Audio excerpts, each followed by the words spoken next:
on many issues. I was among the loudest voices. That you were not one of the loudest voices. Mr. Pierre Poilievre has ran from the media. You cannot make laws and break laws. And I don't think that attacking each other scorched earth is going to win us an election. I just don't see how that unites all Conservatives. Unless it's defeating Justin Trudeau's Liberals. Collectively, the 5 candidates represent a broad spectrum of Conservative thought. The big tent party politics of years past. The practical, small Conservative approach, the social conservatism that stresses personal responsibility, the independent outsider perspective, and anti-elitist conservatism that puts freedom above all else. In reality, this looks like a 2-horse race, with one of them way ahead. Some call it a battle for the soul of the party, between a more classically centrist vision. Canadians are not together around the same table. This country is not going to meet its potential. And something a little more radical. Canada is free and freedom is its nationality, and so it is today. And with another record turnout, the stakes are high. To unite a divided party, win the next election, and return Conservatives to power.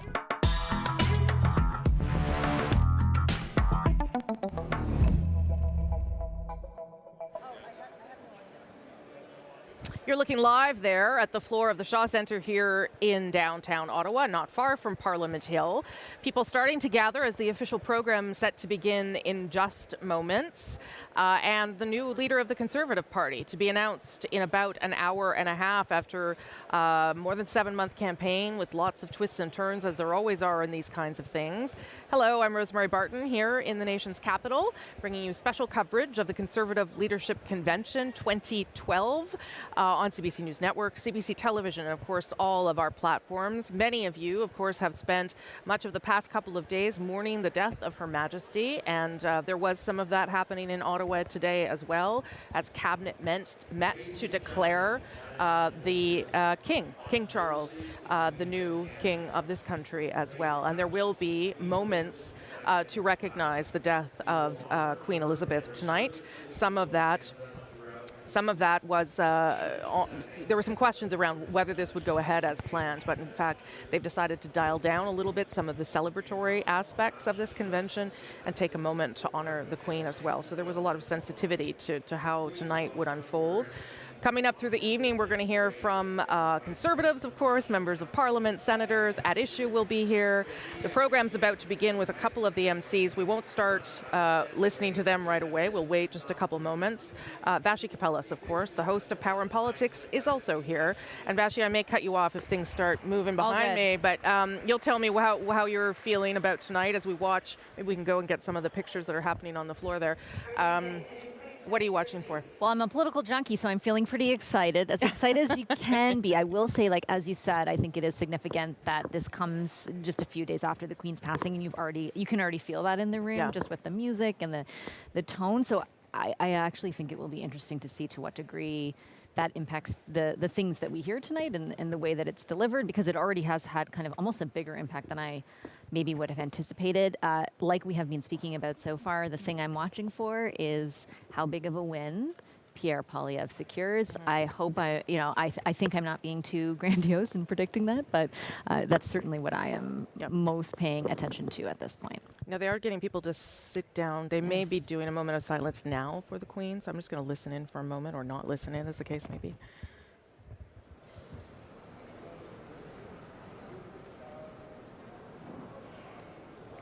The MCs tonight, former well-known Conservative and reformer. Thank you. Deborah Gray and Valérie Assouline. Her Majesty Queen Elizabeth II, please join us all in a moment of silence.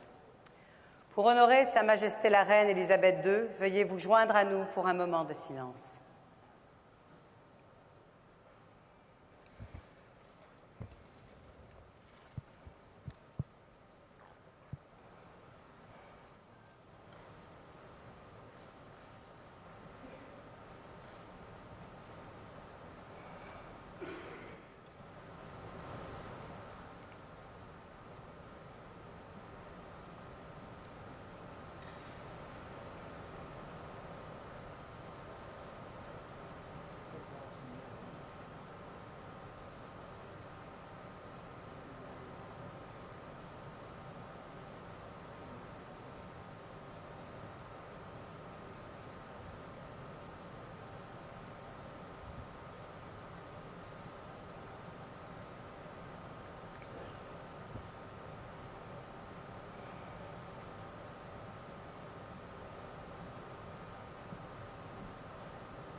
Thank you. Please remain standing, and I would like to invite Rosemary Siemens and Eli Bennett. They've been playing music for us earlier. They are going to do an instrumental rendition of God Save the King. Veuillez vous lever si possible pour une version instrumentale de l'hymne royal Dieu protège le roi par Rosemary Siemens et Eli Bennett.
Wow.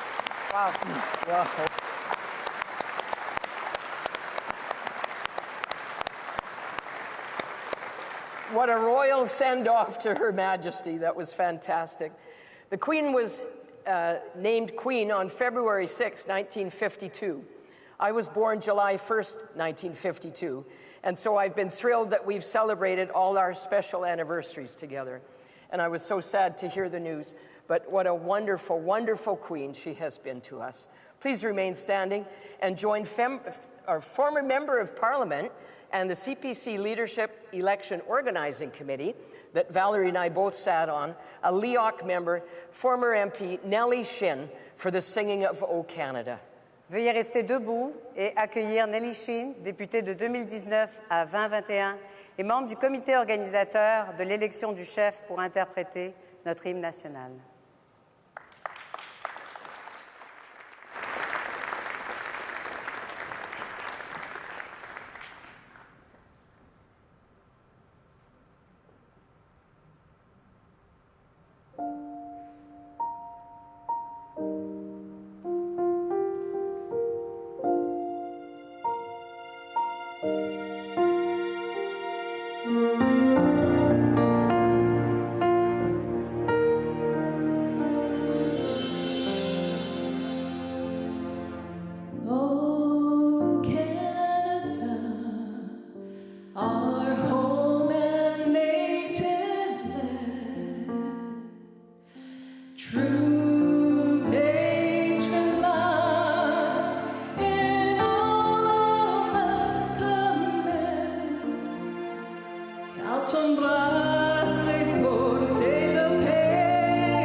Merci Nelly, c'était magnifique. She wouldn't tell you this, but Nelly played the music in the background for her to sing. So another hand for Nelly. Yeah. Wonderful.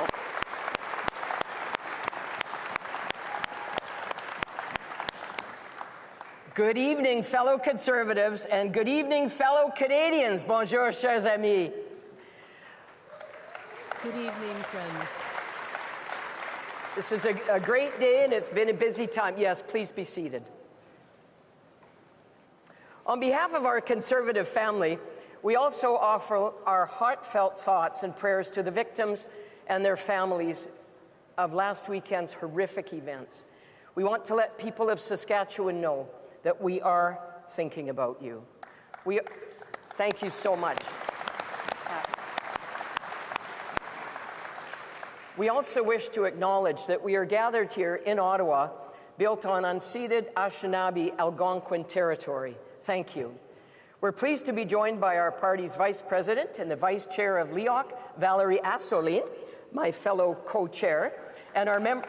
Yes, let's give her a hand. Thank you. Valerie, we served together on LEOC, and our members present here, many of you, and lots more looking in from across the country, excited to meet our new leader tonight. Bonsoir, chers amis. Je suis heureuse de Good partager evening, cette soirée friends. avec toi. I'm very, very pleased to be able to share this evening with you, Deb, and delighted to be here in person with you and with the rest of Canada. I also want to express my condolences to the people of Saskatchewan and the victims of the horrific accident that occurred and the tragedy that occurred there. We stand with you, and we would like to offer you an Indigenous blessing. A retired administrator and an Algonquin elder from Kitigan-Zibi, about an hour north of Ottawa here, our guest was appointed by the Government of Canada as a director of the First Nations Financial Management Board, and he's part of many other Aboriginal organizations. Please welcome with us Elder Leonard Ojik.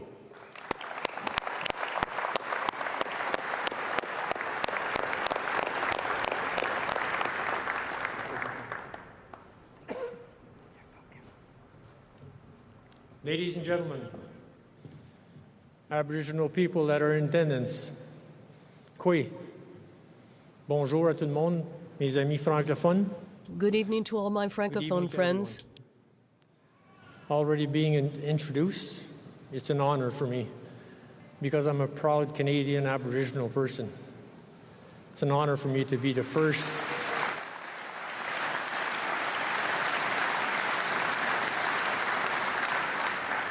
Thank you.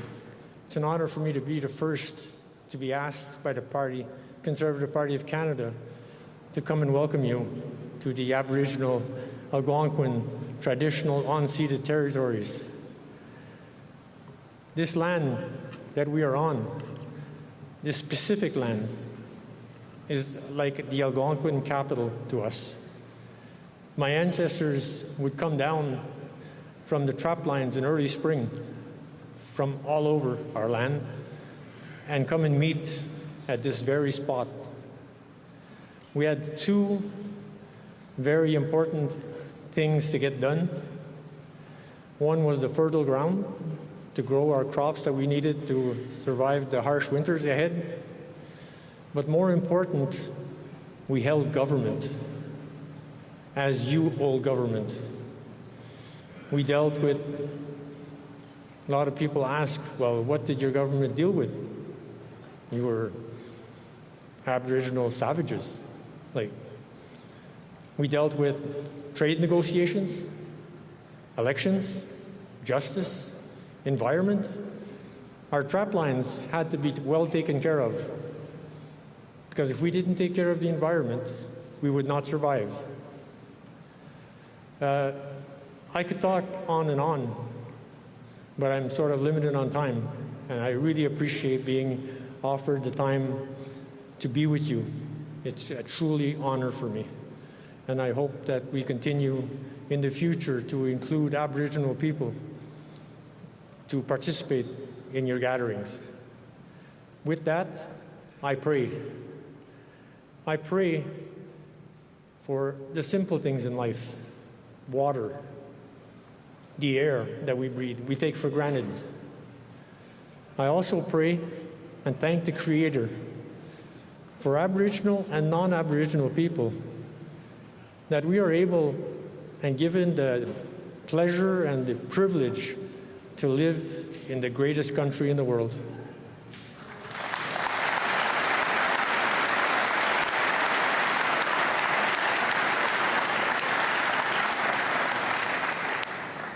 I also ask the Creator to give as much support as the new members can to your new elected leader and your new party. Not new party, but your party. I believe that in unity there is strength, and we need a strong Conservative Party.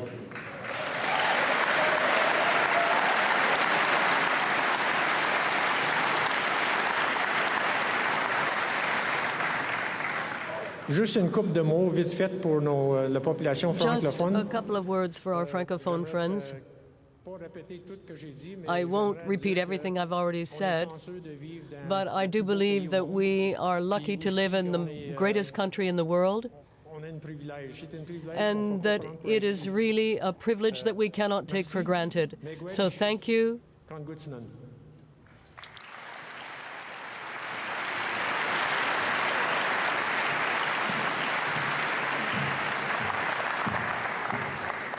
Thank you so much, Mr. Ojek, for those moving words and an offering to you to say thank you. Thank you very much. Thank you very much. Thank you. Merci.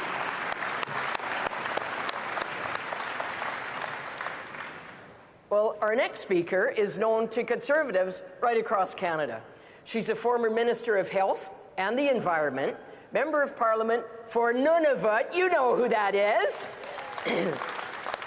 She currently represents Nunavut on National Council, and we have had the pleasure of working with her on Leoc as well.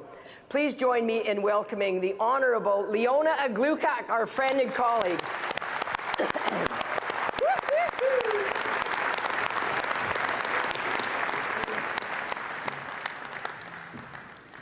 sakut. Koyan namitamani guna fi unnu. Hivulektikut hat ketautin yakti lugu. Dungasung yakusi.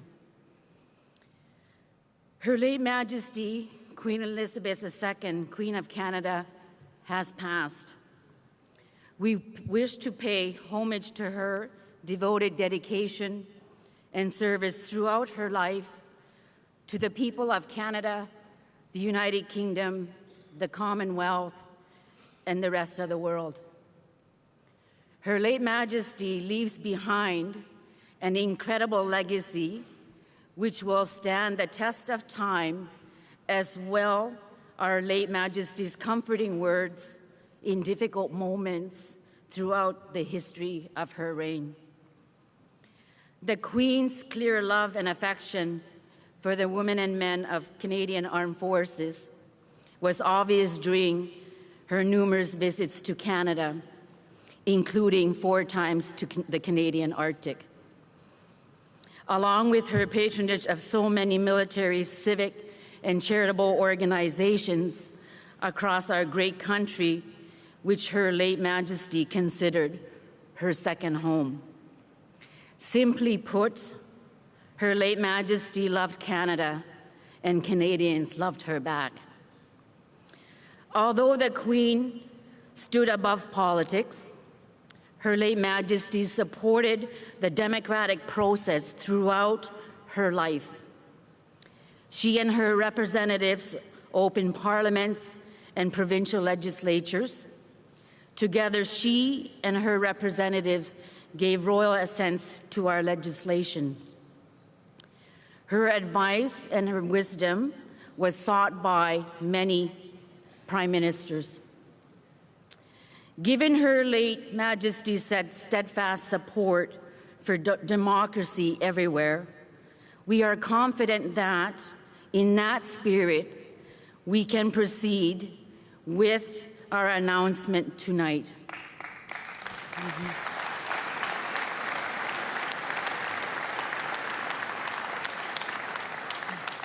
To elect a new leader who will become the leader of His Majesty loyal opposition in a week's time.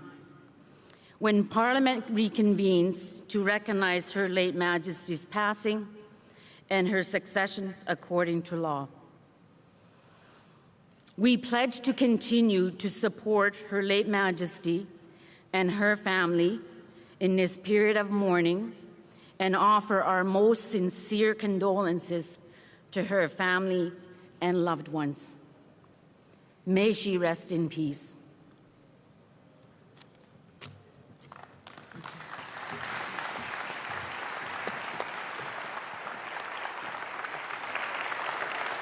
Merci, Liona, pour tes beaux mots. Thank you for those Sa lovely Majesté la words, Reine Liana. Elisabeth II nous a quittés. Her Majesty Queen Elizabeth has left us, and we want to pay tribute to her for her dedication and her Okay, the remarkable official program service. here now underway. Want to bring you some video from just a couple of moments ago. You saw most of the candidates in the room at the beginning, but the person who is the front runner has arrived. He too is now in the room and awaiting the results of this program.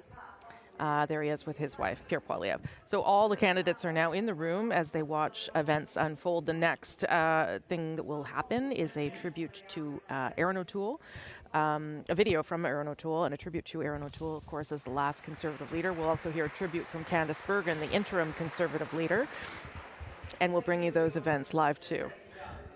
I'll just intervene here as we have a few moments until the next tribute, the next bit of tape from Aaron O'Toole. So maybe I'll bring back our panel, who's going to be with us here all evening. Well, now we're celebrating King Charles, so I better let us do that. I'll bring back our panel, Corey Tonight, Michelle Rempel-Garner, and Shakir Chambers. Okay, I may interrupt you as things go on, but So now we're started here. We're about an hour and a half away from results. What are we hearing anything? Are we expecting anything, Corey? You know, I don't think there are going to be a lot of surprises tonight. So, you know, past races, you know, you're on your phone and you're hearing rumors and you're getting, you know, sort of inside scoop from the count room, etc. Not this time. It's the sound of a giant wave crashing over a convention. Yeah, and you know, sometimes would hear gossip that things weren't working, which is the most dreadful. That's our normal. We That's haven't even heard that either. normal. Yeah. It feels like a family reunion. You know, there's a lot of people here who haven't seen each other in months. Yeah, that's true. Years. Absolutely. Yeah. And I think that's a really cool thing, and I think that's a really positive thing going into Parliament, even under the circumstances of Her Majesty's death. So I think that, you know, in previous leadership races, there was a lot of, you know, division, and there was a lot of, you know, what's going to happen next. I think it's pretty clear what's going to happen next, and that's what you're feeling on the floor here. That's the energy I'm getting, and my team who's here are too. Yeah. But sometimes that's better, I guess, than the drama that, you know, I would like the drama just so that we would have a story, but... Yeah, no, absolutely. I think the only thing here is we know who's going to win. I think it's who comes second and third. Yeah. Is Leslyn Lewis going to finish second and beat out Jean Charest? And if she does finish second, what does that say for, I guess, the social conservative movement within our party, right? She's the only self-declared social conservative. So curious how that plays itself out as well. I'll stop talking here briefly because there is a standing ovation.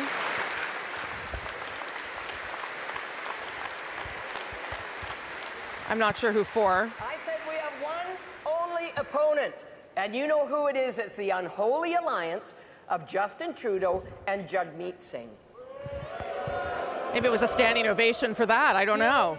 I'll interrupt here again for a moment as we wait for some of the tributes to begin. And Vashi, just get your thoughts on your thoughts on what you're hearing, I guess, from people too. Yeah, we definitely were trying to figure out when Pierre Poilievre was coming in because we didn't see him in the room yet. It looked like he was a little bit late. My understanding is that he is here now. I am hearing, it's funny because you guys were recounting like what the last one was like, and I remember we were working our sources because it went so late. And the ballots and the ranked ballots, and it was just a completely different atmosphere that night. Like, I mean, it was, first of all, it was virtual, so it was completely different. Dull, yeah. But also it was, it in no way felt like a foregone conclusion. And it was almost like more divisive. Even if you look at the crowd and you look at the number of signs for Pierre Poilievre right now, like you have an indication, again, another visual representation of what we all seem to be expecting. So now I think what I'm looking for is, there's been a lot, obviously, and understandably, to do with the Queen here. Are we shifting now to, you know, drawing up to the announcement and making the announcement? And then what does that do to the crowd here? How do they respond? What level of engagement is there? My guess is, just judging by the signs and their engagement right now, you know, this is, again, like their moment. They're pretty pumped. Yeah. Although, as we've been saying, because of the death of the Queen, some of the festivities you would normally see at these kinds of events, thunder sticks, confetti, large order of confetti was canceled. The party wanted us to know. So they have pulled back a little bit, so they'll try to celebrate as is appropriate in this time. I want to go to Hannah Thibodeau quickly before we get to the next part of the program. She's on the floor. Oh. Okay, no, the camera battery just died, which is what happens sometimes when you're on the floor working hard. Michelle Rempel-Garner has something to say. It was really interesting. You said, I'd like the drama because of the story, right? I think for me as a member of Parliament, that lack of drama, I get it. Like, oh I my get God. it. And I think, though, too, this is actually really interesting for the Liberals, right? Because I think that there's been a few times where the Liberals have had the advantage of some of our internal stuff overshadowing their thing. So how are they going to deal with that? I mean, that's great for me. It's great for our team here, but it's going to be a change for them as well too. And if I was like a Liberal in here tonight, I'd be worried about that. Yeah, I think having a focused party with a leader who knows that he's got everyone behind him will change the dynamic in the House for sure. Yeah, Corey. Well, like these nights often, like we're talking about the drama and all of that, but when you have a close race, you know, like some of the other ones that we've had are very close. Both teams or multiple teams think they're going to win, and their supporters in the room think they're going to win. And inevitably, a bunch of people are going to have to deal with sort of grief and disappointment. And, really, I think it's fair to say the other candidates have, and their supporters have gone through those emotions and had some time to do, People process won't be crying all of that tonight. So, it's they've moved down the stages of grief to acceptance. Seeing as we're talking about funerals tonight. Okay, I want to go back to Hannah Thibodeau on the floor. She's there with the campaign manager for Pierre Poilievre. Hannah. I invite Jenny Byrne, campaign manager, campaign advisor. Campaign advisor. I've asked you that a million times already. Sorry, they threw it down. It's hard to hear down here. So, Ms. Byrne, tell us what you expect to see tonight. Well, listen, I think we're feeling pretty good about things. We ran a campaign. It's known the numbers, close to 312,000 people that we signed up at 83 or 80 events across the country. 93,000 people RSVP'd to our events. And so we know that there is a momentum and excitement for Pierre's candidacy. And so we're excited. We had a great campaign. We're so proud of our team. We're so proud of Pierre. And we're very excited to see what happens over the next hour here. It's finally an hour. An hour. And do you expect to see it as a first ballot win? We've been talking to a lot of people here, and they do expect that. What about you? Well, listen, I think a lot of people are speculating it's a first ballot win. We saw that close to 418,000 people have voted, and so I know that we did a good job getting our team got a good job getting our vote in, and so we're feeling very confident about tonight about the results of this. One of the questions has been about unity during this campaign, because it has been a bit divisive. How does everybody come together after this? Well, every leadership campaign is divisive. I think people have very short memories. And so what I think we've seen is I have friends here that are working on all campaigns, and we've been speaking and already talking about, regardless of who wins, the party is going to unite. And I think you're going to see that in a very big way once the winner is announced in less than an hour. And I know you have to prepare regardless whether it's your team or not. What will it look like in the week ahead? Well, I think it's going to be busy for any opposition leader. Of course, unfortunately, with the passing of the Queen, which was just so tragic and sad.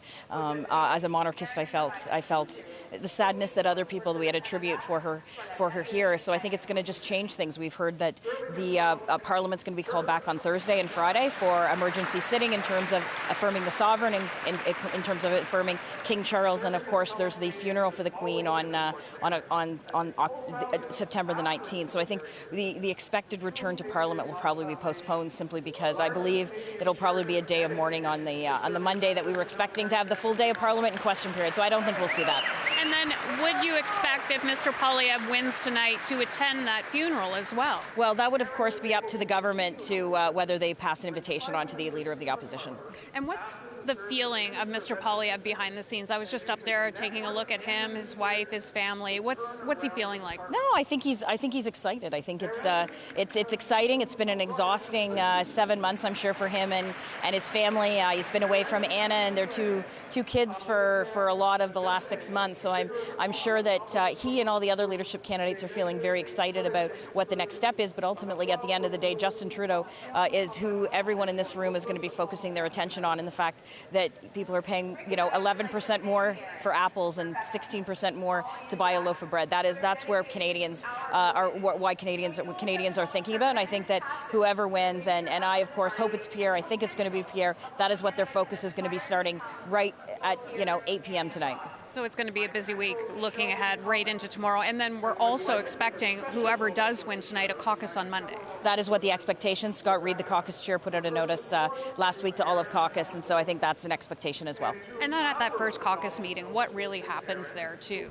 Well, I think the first caucus meeting, I think, is going to be a lot of, it's the first caucus back after the summer. People haven't seen each other in person. I think it's an opportunity for the leader to address the caucus, to speak with them, as well as hear from them what they've been hearing, and kind of move forward in what I know will be a united party after this race. And just finally, one question, just a little fun question here, Jenny. What happens after a leader is announced? Like, just talk about, what happens behind the scenes with the family, the friends, the workers who have worked so hard. Well, listen, I think some of the workers are going to go out and probably enjoy some libations tonight.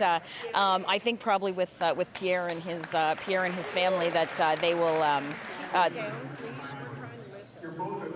that Pierre and his family will probably enjoy the moment, and I'm assuming spend time together. I know that Pierre's wife's Anna's family is in town, as well as Pierre's mom and father, and so I think there'll be some enjoying it that way as well. Okay, well, thank you so much. Okay, thank you, Hannah and Jenny Byrne. Appreciate that. I'm going to jump in here so that we can hear the video from the former leader, Erin O'Toole. Her service above self is an inspiration to us all, and I hope her family and our friends in the United Kingdom find solace in that. I want to begin by tonight repeating what I said in my final speech as leader. Being elected to represent my community in Parliament and becoming leader of the Conservative Party has been the honor of a lifetime. For a kid from Bowmanville raised to value service, to get the chance to serve his country during a challenging time has been a true blessing. For too short of time, I had the privilege of leading the Party of Confederation, a party of important policies, of relentless progress, and of steadfast principle. A party that throughout our history has helped forge the incredible country we cherish today. I want to thank Canadians from coast to coast to coast for the unique privilege of being invited into their lives. Whether it was thanking veterans for their service in a coffee shop in Doketown, New Brunswick, or learning about compassionate addiction treatment at the Last Door Recovery Centre in New Westminster, BC, or serving meals to the hungry alongside tireless volunteers at a Sikh Gurdwara in Brampton, Ontario. My love for this country has deepened the more I saw its citizens in action. I am inspired by the true patriot love of Canadians who work hard, provide for their family, and help their neighbor. Their quiet confidence is the source of our country's true greatness. C'était pour moi un honneur de diriger le Parti conservateur du Canada Party of Canada, and to meet Canadians from all over the country, from the east to the west, from the Saguenay Fjord, and to other parts of the country. It was a privilege to meet so many Francophone Quebecers and Canadians who would talk to me about their concerns. And I want to thank the millions of Canadians who showed their confidence in me and in our plan for the country. The Conservative Party needs to be united behind our next leader because our country needs unity more than ever before. The Conservative Party needs to be compassionate because Canadians need to be heard and need to be understood more than ever before. And the Conservative Party needs to be strong, not with the strength to overpower our rivals, but with the strength of character needed to carry those in need or those who are losing faith in our country. Conservatives must put the unity of our country first, because the fabric of our federation has been stretched thin over the last few years. Loss, fear, uncertainty. The pandemic came to our shores 3 years ago as a health crisis, but is transformed into a political crisis. Dislocation and frustrations are eroding trust, weakening our institutions, and harming our democracy. Social media makes it easier than ever before for millions of people to hear you speak, but harder than ever to convince others to listen. A strong, compassionate, and united Conservative Party can ensure that all voices are heard and begin the process of stitching the country back together. Nous avons besoin d'un parti conservateur. We need a united Conservative Party that will make the future of our country its priority. We must heal the divisions in this country, and we must have unity rather than division. Canada's in Quebec and right across the country need the Conservative team to be strong and professional and united. To always put the country first. From every grassroots member of our party to every elected member of Parliament, we must put the unity of Canada first. Because then we can show Canadians that with unity there is prosperity for the small business owner in Nova Scotia to the oil patch worker in Alberta. With unity there is dignity for the family who just arrived on our shores or an Indigenous family on the path to reconciliation.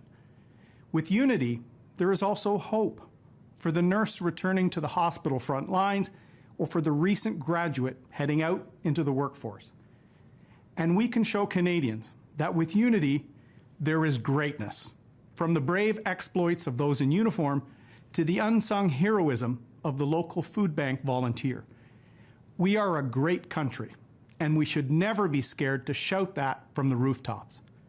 And to my Conservative friends, remember, where there is unity, there is always victory. So let's show Canadians a united, strong, and compassionate Conservative Party. I wish the next leader fair winds and following seas as they take the helm. Merci beaucoup. Thank you very much.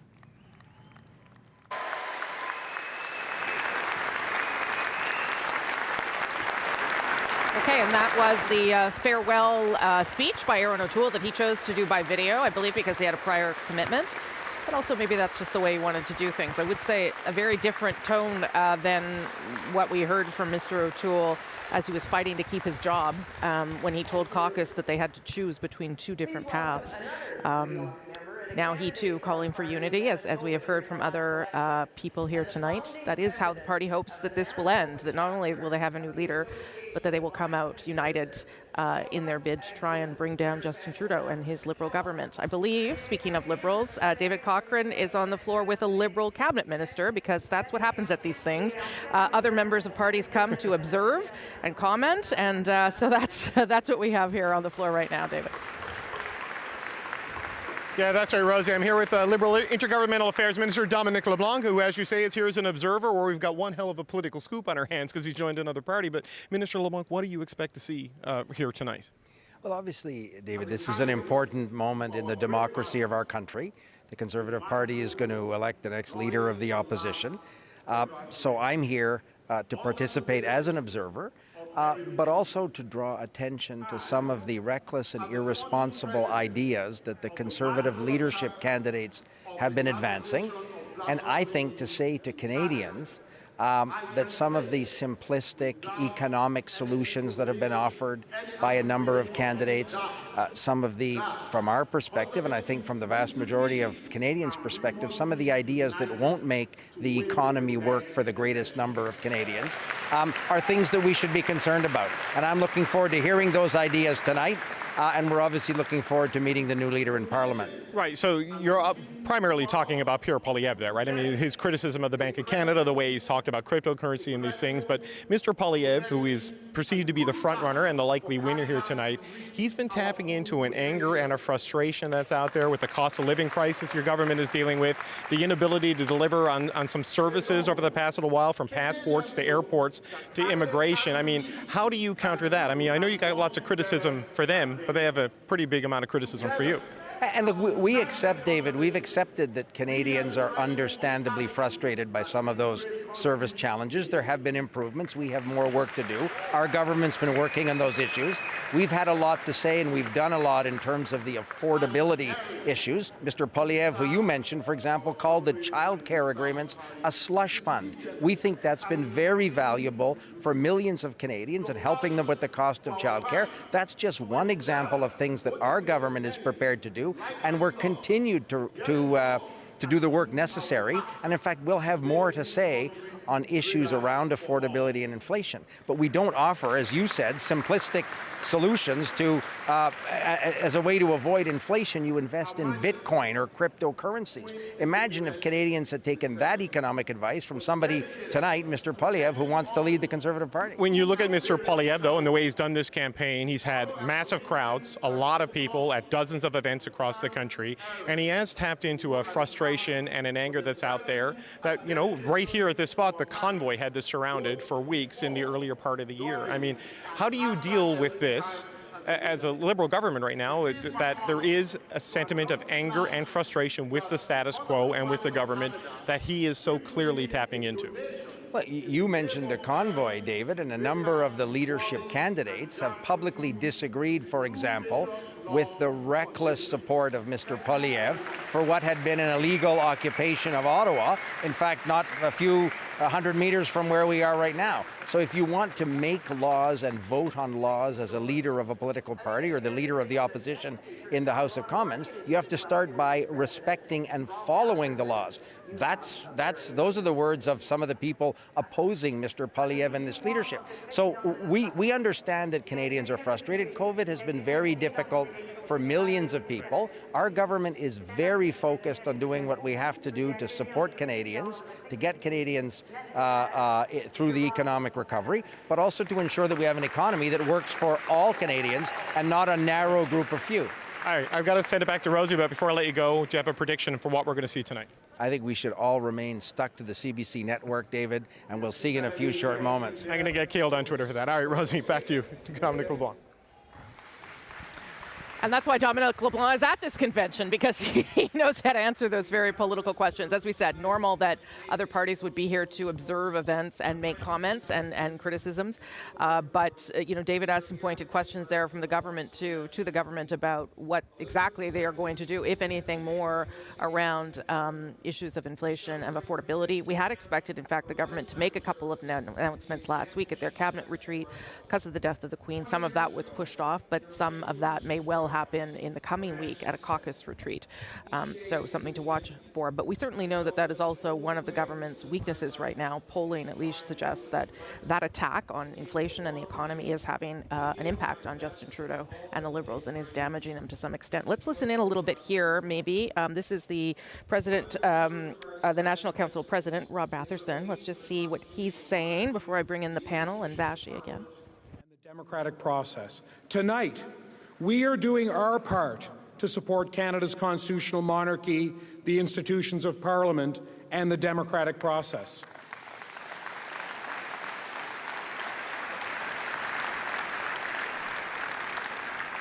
As we mourn the passing of Her Majesty the Queen and mark the beginning of a new reign of His Majesty the King, Charles III, we follow the example she set: to live our life, to do what is right, take the long view, and give our best in all that the day brings. In announcing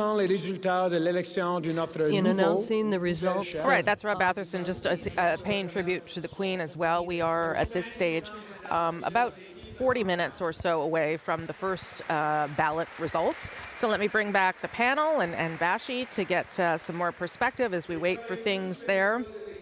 Maybe I'll go to you, Michelle. I mean, we all know Dominic LeBlanc is very good at his job, and that's the reason that he's here as a Liberal voice tonight. But you get a sense already of how they're going to respond, right, to some of these ideas. And it's interesting because Dominic has been an MP for a long period of time. That's the first time in a long time I've seen him off his game. He was struggling with, how do I combat this, right? And I do think that the Liberal Party is going to have to think about how they deal with a united Conservative Party at a point in time in Canada where Canadians are really looking at them and going, hey, my cost of living is really high. What are you focusing on? And I mean, that's exciting for me as a member of the opposition in terms of being able to hold the government to account and have that airtime in that space to, fight for our constituents. So it was interesting for me to watch him. I'm like, uh-oh.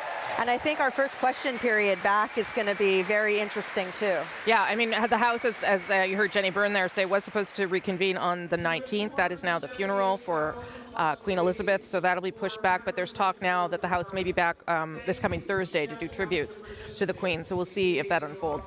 What did that reveal anything to you about how Liberals respond to things? Yeah, I think there are a number of things. Just the fact that you see a senior influential cabinet minister brought here as opposed to a backbench MP or someone like that.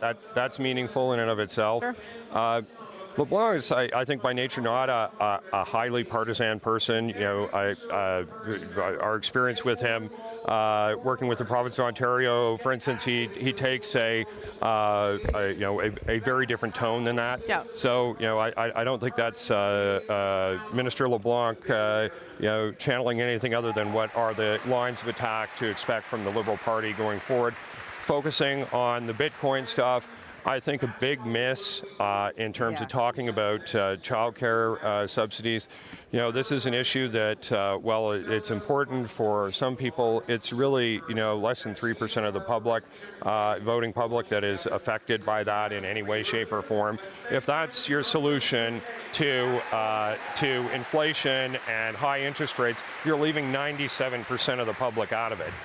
So it's, I think, a really bad answer to a really big, important question that's on the minds of all Canadian voters right now. I mean, and so it begins, right? The Liberals have been pretty quiet in terms of characterizing Pierre Poilievre. I go back to what Corey said earlier. Likability might not be a major factor, but they haven't really said anything about his positions yet. They haven't really, they're trying to paint him as a dangerous politician, if you will. So does Pierre's message of, economic anxiety, economic mismanagement about a Liberal government, does that resonate more than the Liberals' counter-narrative of, his ideas might be a little wacky? I think Pierre's message is going to be stronger because, as you said, if you look at polling, what do Canadians care about? The economy, inflation, healthcare. I don't think this government has delivered on any three of those issues right now. So we'll see how this kind of plays itself out. But the Liberals are revealing where they're going to attack Pierre on. And it's the convoy stuff, it's the cryptocurrency stuff, it's the conspiracy stuff. So we'll see how that plays with Canadians. Yeah, and Vashti, I would say that, the Conservative opposition, even without a permanent leader, did manage to take advantage of some windows of opportunity heading into the summer when the government was focused on Ukraine and other matters and didn't seem to be doing a great job communicating what it was doing, if anything, around issues of affordability. I think the government would tell you that behind the scenes, that they didn't do a good job. They are. Yeah, and so you wonder how that damage was done without a Pierre Poilievre, without someone who's focused on something. So you wonder how do they counter then when they're under attack about it every day? Well, you also wonder if it might be a bit too late, because I think it was, yes, the Conservative Party, but under the kind of veil of everyone thinking Pierre Poilievre is almost like the de facto, I know there is an interim leader, but the de facto leader, and that was, for a large part of it, his message. I think of it in kind of two ways. I think in the first way, it's not just like what they're communicating or if they're communicating policies, or whether it's the way in which it was, right? And it's this idea that just his way of delivering a message and being like, I know you're frustrated about this. I know this is, and sort of like the more conversational way that he's done it is definitely what the Liberals lack. Like if you listen to Chrystia Freeland, the Deputy Prime Minister, this week at Cabinet Retreat, when she was asked, I think by David, so you're just telling everybody that this is it, like this is all you're going to do, even though they had planned to do a little bit more and world events took over.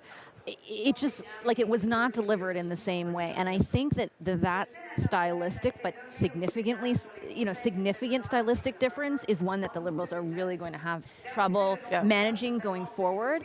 At the same time, I think, yes, Pierre Poilievre is focused on that issue.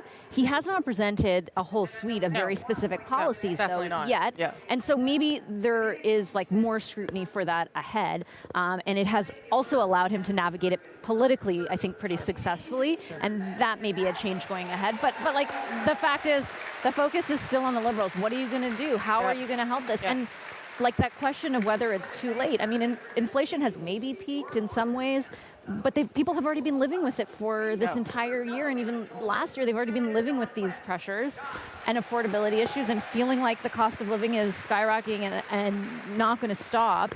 And if you're just going to address it now, that's trouble. Yeah, and some of the ways that they've addressed it up till now was to say, well, there's inflation around the world. It's not our fault. Yeah, it's not. This is happening everywhere. It's beyond our control. We can't do anything. All those things may be factually true, but you can actually do things to help people through something.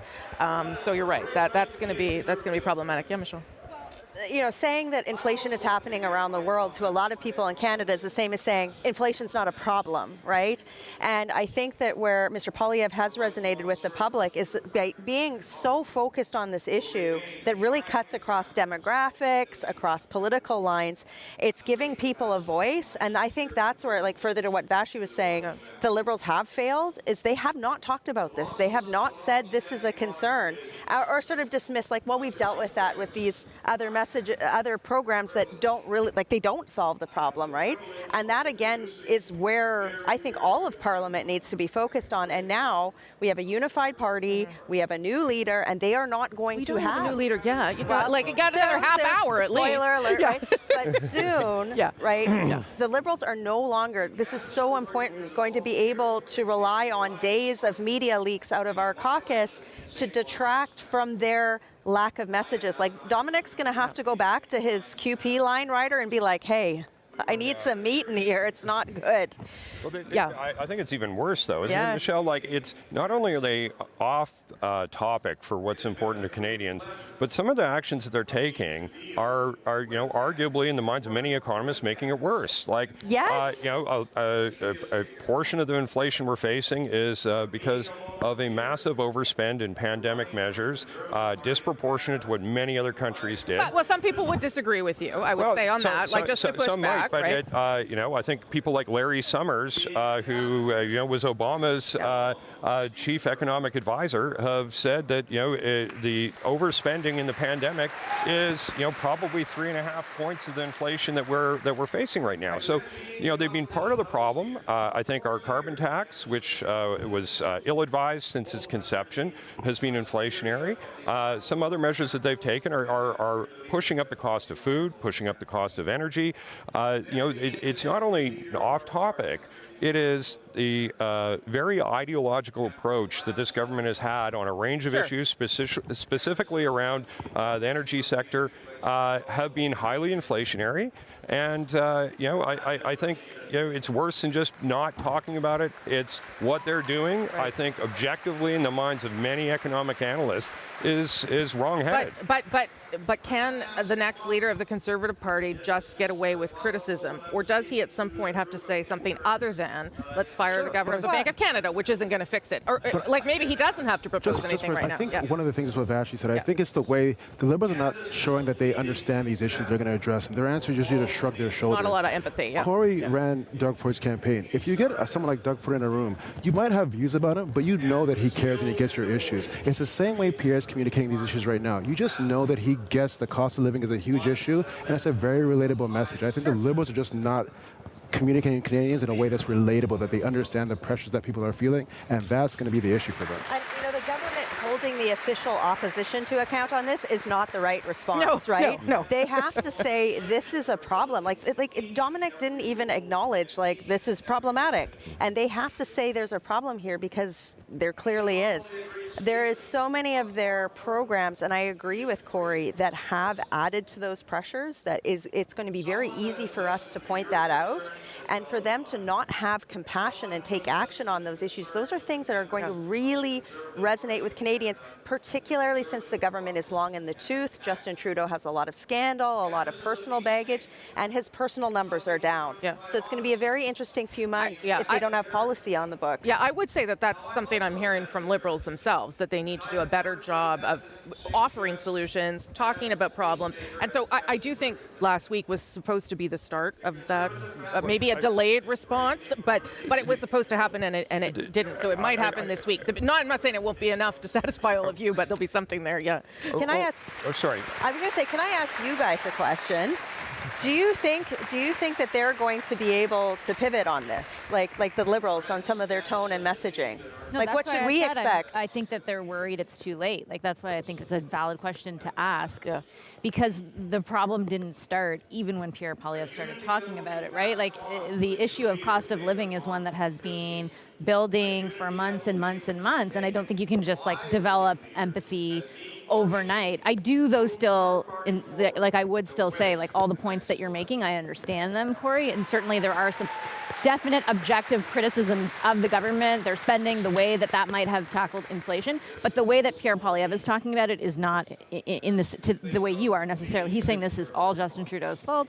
He printed money. He directed the Bank of Canada to. So maybe that is something I watch for in the future. Is it going to stay the same? Does the criticism kind of echo the way that you guys? Well, does it get more nuanced? Well, I think I think that kind of leads to tone, and I think that over and above the lack of focus on the economy and these economic issues by the Liberals, I think they really have lost the script, lost the plot rather, in terms of the tone. Justin Trudeau was elected under a banner of sunny ways and, trying to be inclusive and trying to be a bridge builder. And that was really his brand. Over the course of his time in office, and especially through the pandemic, he became an incredibly divisive figure who, was happy to, basically call people who are against him the worst slurs that you can imagine. He's really off that brand and has become a very divisive figure vis-a-vis the other provinces and vis-a-vis many Canadians. So I think they've got a big tone deficit. I don't know if he's so divisive. The guy that you just won an election for, they seem to be best buddies sometimes. They're very much on the same page. So I don't know how divisive he is. Well, he's very polarizing. Yeah, fine. Okay. But it's, I would say they're more, those divisions are more stark when you go to provinces in Western Canada, sure. When you go to more rural areas.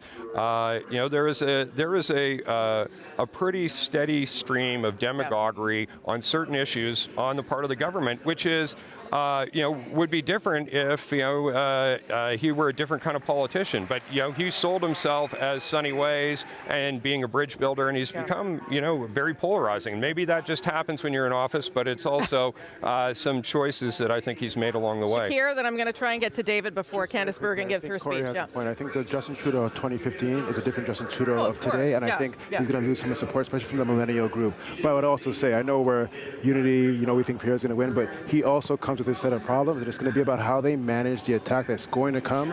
And as you know, the Liberal election machine is very powerful, right? They're very good at what they do, so we'll see how we kind of deal with some of those issues. Yeah, okay, we'll leave it there. Those are all very smart thoughts, everybody. Let's go to David Cochrane right now. I believe he has a guest. David. Yeah, hi, Rosie. I'm here with Tasha Carradine, who's one of the co-chairs of Jean Charest's leadership campaign. So, Ms. Carradine, tell me, what are your expectations? We're about 30 minutes away from the first ballot results. We remain optimistic. We've worked extremely hard on this campaign, sold memberships from coast to coast, especially in places where the party was not strong, such as Quebec, Atlantic Canada, and Ontario. We're incredibly proud of what we've done, and we're waiting for the results like everybody else. You remain optimistic. The Poilievre supporters I've spoken with are confident, is the word they would use. They're talking about 60, 61%. They believe they got a lot of the Patrick Brown vote when it freed up. I mean, would a result like that surprise you? We'll have to see. And, I hope that Patrick Brown supporters stayed in the fold and voted. That was something we worked very hard to do, to keep them interested and engaged with the party after he was kicked out of the race, because at the end of the day, we need their support. We need new Canadians in particular. So in terms of coming out of this, it's been a tough campaign between Mr. Charest and Mr. Poilievre. I mean, unity for the party is an important focus coming out of something like this. What role does Mr. Charest have to play in that? What do you think we might hear from him tonight, win or lose? Well, I think Mr. Charest will continue to be a supporter of the party. I hope he'll be the leader of the party. We'll see later. But he will definitely be part of the party. He has been a conservative all his life. He has worked extremely hard in the Progressive Conservative Party, and we've contributed in this campaign a lot of policy, a lot of ideas. I think that is something that whoever the leader is will take forward, and that we're incredibly proud of, and he is personally as well. Will we hear from Mr. Charest tonight? If he doesn't win, will he give a speech? Will he do a news conference? Will he release a video? Do we have any plans there? I'm not speculating because we still don't know who's won. We're not presupposing anything for the moment. All right, so with about 30 minutes left to go, I mean, this has been a tense and difficult time, right? Like, we saw Mr. Charest say Mr. Poilievre should be disqualified from leadership, not technically, but morally, for his support of the convoy. I mean, how do the two camps get past allegations like that? I think it's important that whoever becomes the leader reach out to the other campaign and find the pieces that they have in common. We can't dwell on conspiracy theories, and we can't dwell on things that are not of concern to the common sense, middle-of-the-road Canadian who's looking for a party that can form an alternative to this government. We have to find those points in common between all the camps, build on that, and move forward. You mentioned conspiracy theories. We saw debates over things about the World Economic Forum, the World Health Organization, right on the stage in the debate. I mean, is that sort of a tone shift helpful for the party? I think those things are red herrings. I think we have to move beyond that and focus on things that are a real threat to people's well-being, such as inflation, which was also a big conversation in this race, the cost of housing, the cost of living, health care, fixing our healthcare system. Jean Charest had a lot to say about that, as well as threats from states like Russia and China that are hostile to our country. Those are the real threats that our party and our country have to deal with. Okay. Tasha Carradine, thank you so much. Rosie, back to you. That's Tasha Carradine, one of the co-chairs of Jean Charest's leadership campaign. Thank you, David Cochrane. Okay, we are just at this stage standing by. We're watching a bit of a tribute here on the floor from MPs to Candice Bergen. You may have heard loud cheers in the background as David did that interview. That's because Pierre Poilievre popped up to pay tribute to Candice Bergen, so that might give you a sense of some of the support that he has in the room, certainly. We are at this stage about 25 minutes away from the first round of results, the first ballot results. As you know, this is a preferential ballot, and if no one gets 50% plus one on that first round, the bottom candidate get kicked off, and then we go to a second turn. We'll see whether or not we need that many ballots tonight. For now, though, we're going to listen in because the interim leader, Candice Bergen, from Manitoba, is getting a moment of tribute for her hard work in keeping the caucus united during this time and holding on to the reins until a new leader is elected. She announced last week that she will not be running in the next election, but she'll stay on until then. Here now, Candice Bergen.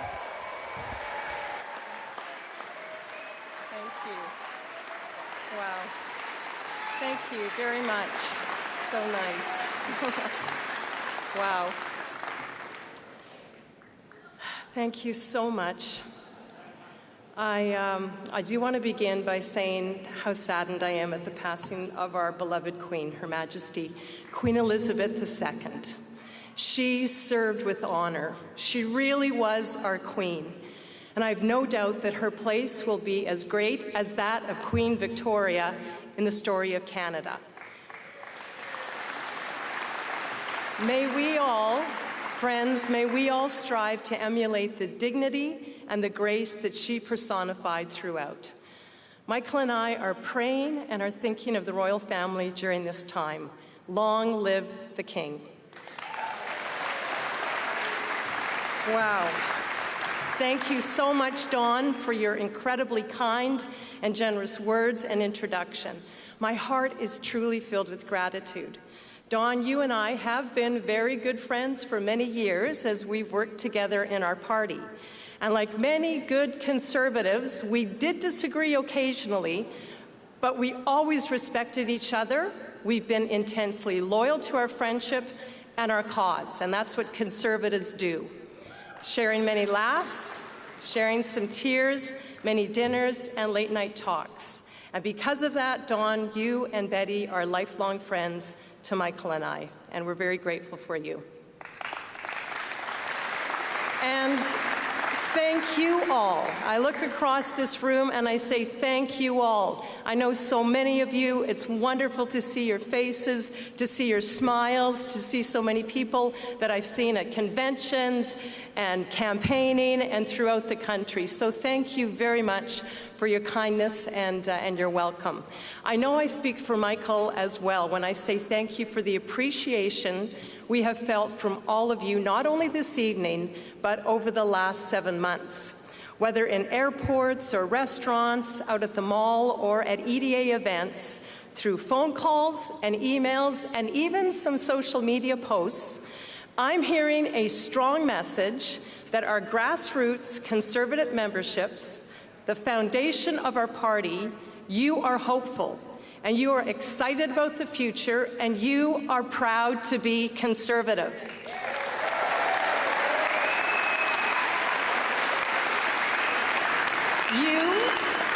You are proud that we stand for fiscal responsibility, national unity, law and order, and freedom of expression and belief. Freedom. Not liberal light, but conservative. And in addition to that, literally hundreds of thousands of more Canadians have joined our party and are feeling that same optimism and excitement.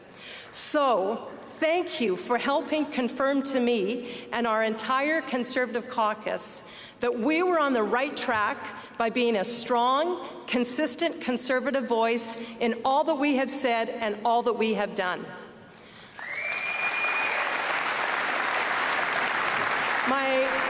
My heart is filled with gratitude as well to my incredible caucus. First of all, my leadership team made up of Luc Berthold, my deputy leader. Merci beaucoup, Luc, pour le bon travail Thank que you vous avez very fait. much for the great advice you gave me. Blaine Calkins, our whip, John Brassard, our House Leader, as well as MPs Tom Kimmich, Melissa Lantsman, Leanne Rood, and Warren Steinley. You are all extraordinary leaders, and I thank you. And to the rest of our caucus, including senators who work day in and day out in Ottawa and their ridings, and would come to Ottawa every week and bring advice and strategy and passion on how to deal with issues of the day. Thank you to my caucus.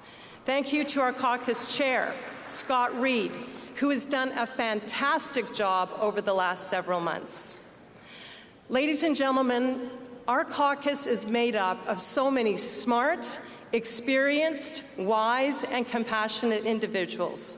And if there's one piece of advice I want to give to the new leader, whoever it is, it's this: respect, listen to, and trust our caucus. They will not let you down.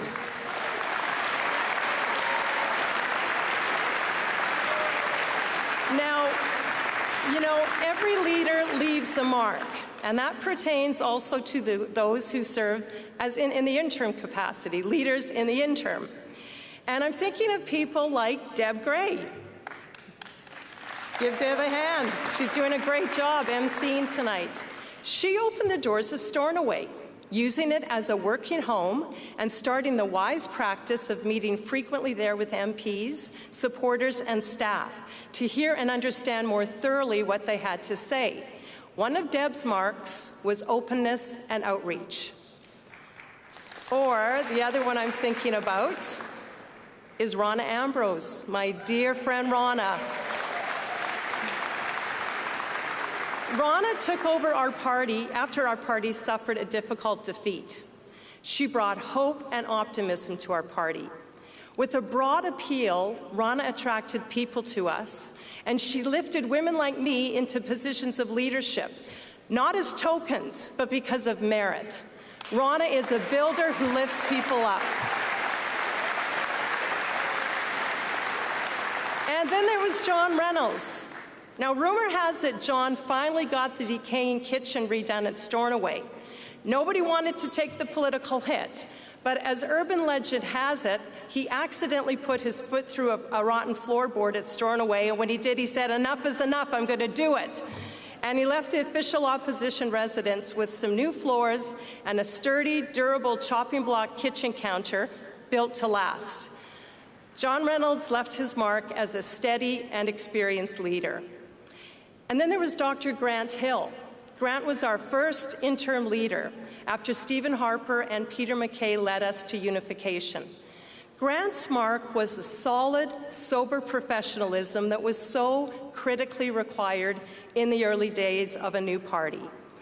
And so to all of my predecessors, all of the leaders of our party, all who have left their mark, both permanent and leaders in the interim, you have our deep and respectful appreciation for the strength and the success of the party that you helped build. So, yes, go ahead, give them all a hand. We all leave a mark, and we want it to be lasting, and we want it to be a good mark. And I hope I've been able to leave my mark as well.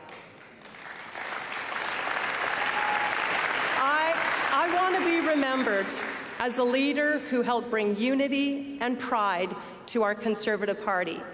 I want to be remembered as a leader who helped us move away from identity politics and labeling in our party and towards unity in disagreement.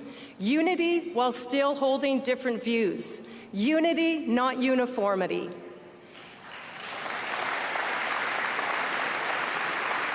So, my friends, my fellow Conservatives, as I leave, I want to once again ask you, please don't allow yourself, whatever kind of Conservative you are, to be broken into groups and labeled. Do not descend into the cauldron of identity politics and division in our own party. Do the opposite. Live, talk, and walk unity. Even when you disagree with each other, actually especially when you disagree with each other. Unity as Conservatives and unity as Canadians. I love this party. I love this party. It was so interesting, Dawn, as you talked about what I've done and how I started as a volunteer. And, I cannot imagine, I cannot believe that I stand here before you as your leader. It has just been an incredible experience, and I feel so blessed to be able to be here, but to be able to tell young people the opportunity that they have, not just young people, people of all ages, to be able to get involved and make a difference for their country and in their party. So it was with mixed emotions that I announced earlier this week that I will not be seeking re-election. After 14 remarkable years and 5 elections, I've decided it's time to open new doors and pursue other interests and passions. But no matter where I am, my friends, or what I am doing, I will always be a proud Conservative, doing all I can for our leader and our party. And now, speaking of leader, tonight is the night. Tonight is the night we're going to find out who our members have selected to be the next leader of the Conservative Party of Canada. I want to thank each one of the candidates, Jean, Leslyn, Pierre, Roman, and Scott, for putting your names forward and the great work that you and your teams have done. Thank you so much.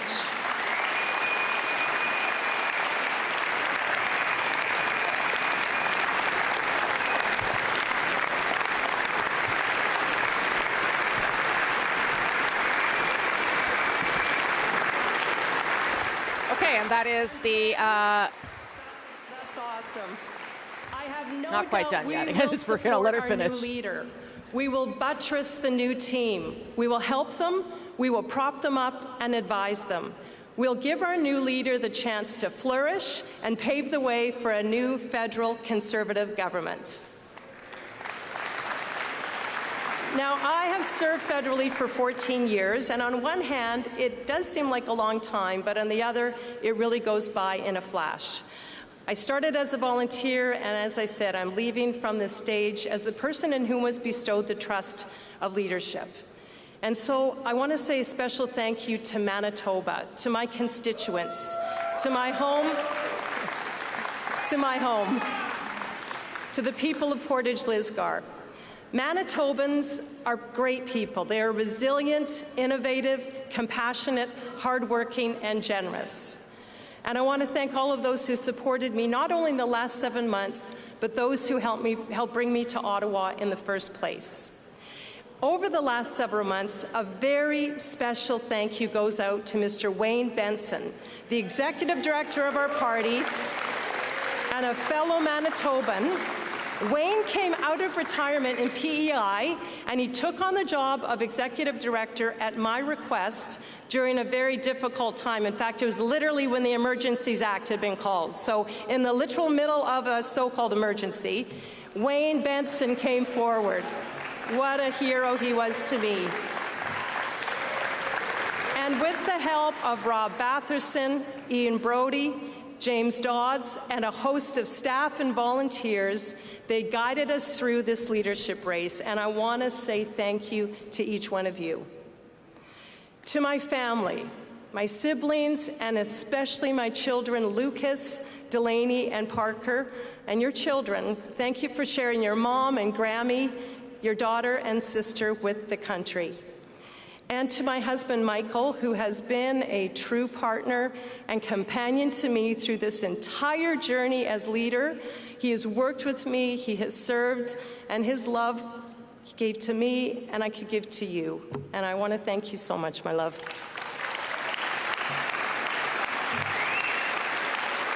And finally, again, thank you to my wonderful caucus, the members of Parliament that are elected across this country to represent as Conservative members of Parliament.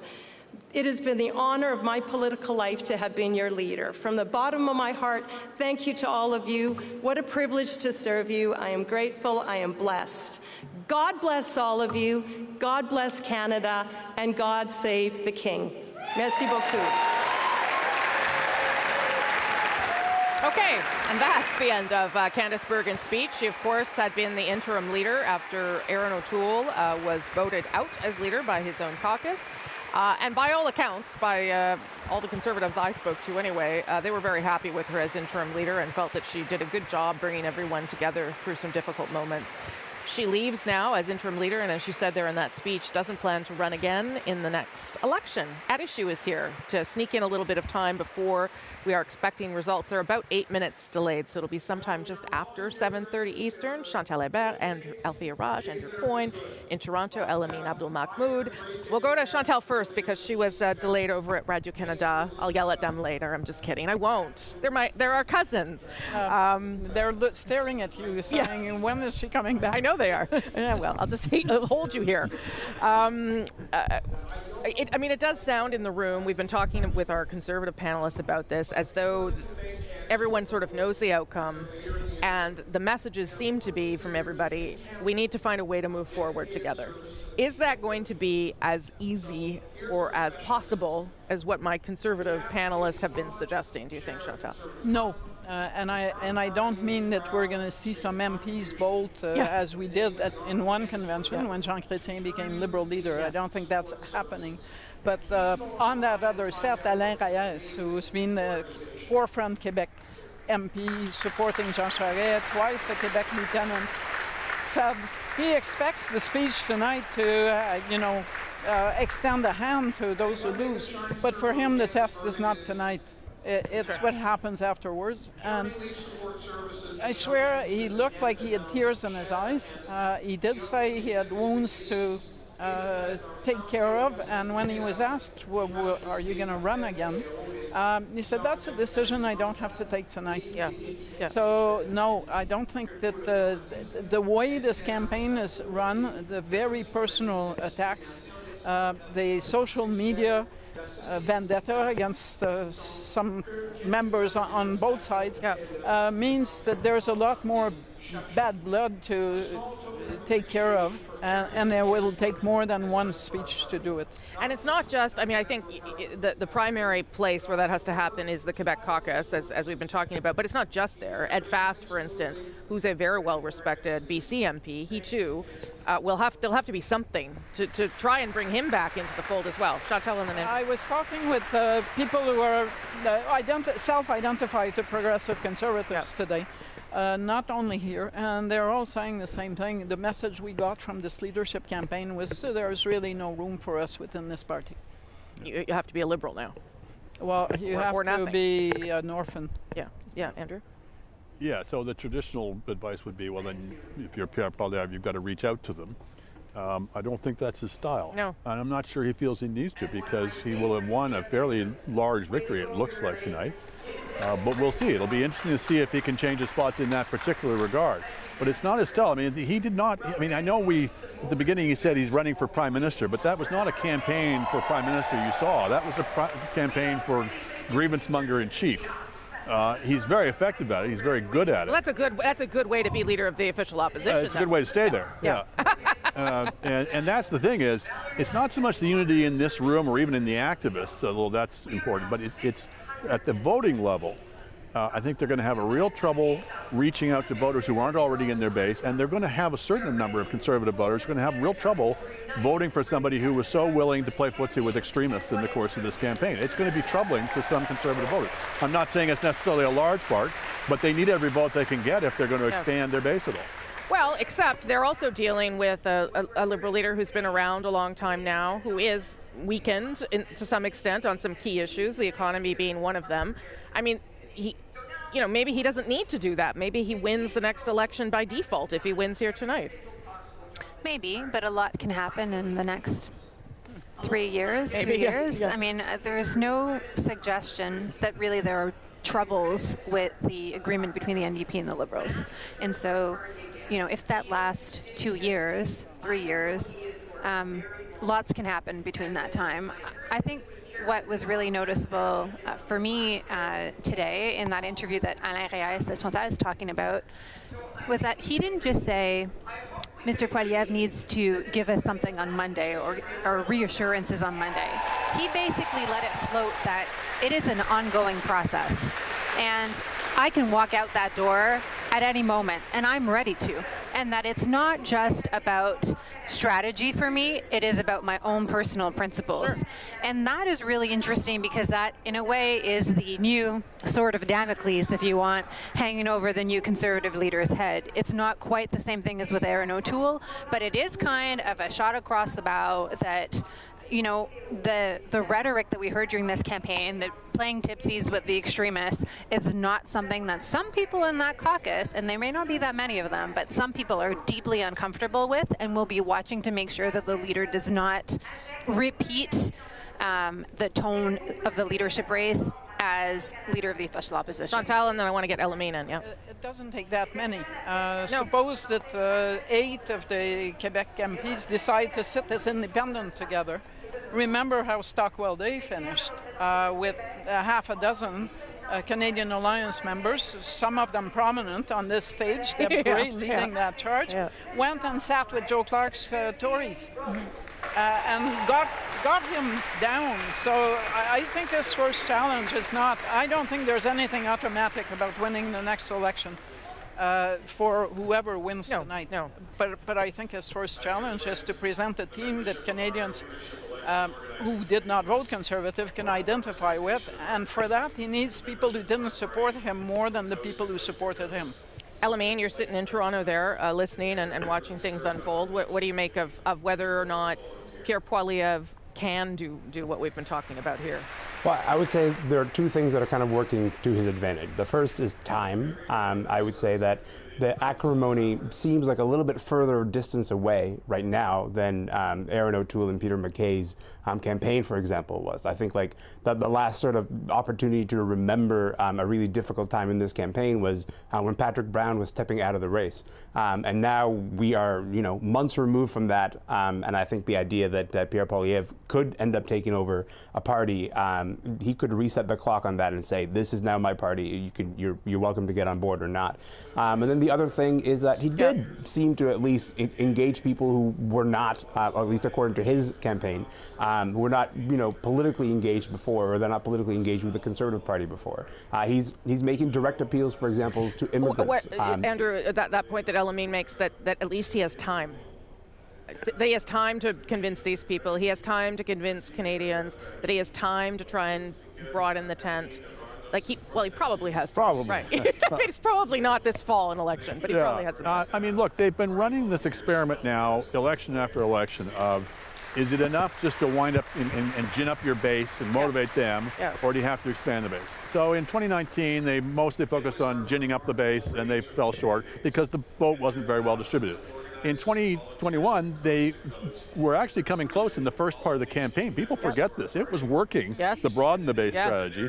And then some of the contradictions between what Erin O'Toole was saying and what the base was saying. Yeah, and then the Liberals went hard on the wedges. Okay, so now we're going to go back to the ginning up the base again. There's some talk of, well, what we're going to do is we're going to get a lot of people who never voted before to vote now, maybe.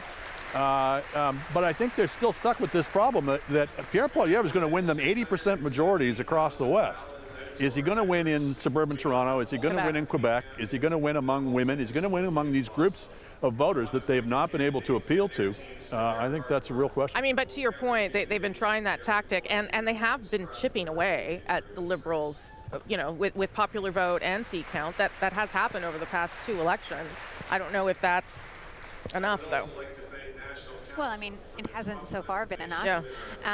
I think there are different visions about where the Conservative Party go, and part of this election campaign, or leadership election campaign, was about that. There is the Doug Ford model, which has been very successful in Ontario, a more centrist track. I mean, Mr. Ford is spending more than Kathleen Wynne's government. The going after unionized blue-collar workers has been very successful, and there is some overlap between with what Mr. Poilievre is trying to do in that strategy. But if the tone remains what it is, and Mr. Poilievre is a pretty blank slate to many Canadians. So he can frame himself, or try to frame himself, in a different way than what this leadership has meant. But it doesn't seem, I think Andrew was making this point earlier, that is really where he wants to go. And it's not where, Jenny Byrne, one of his key advisors, she has communicated that she believes that the party doesn't really need to change.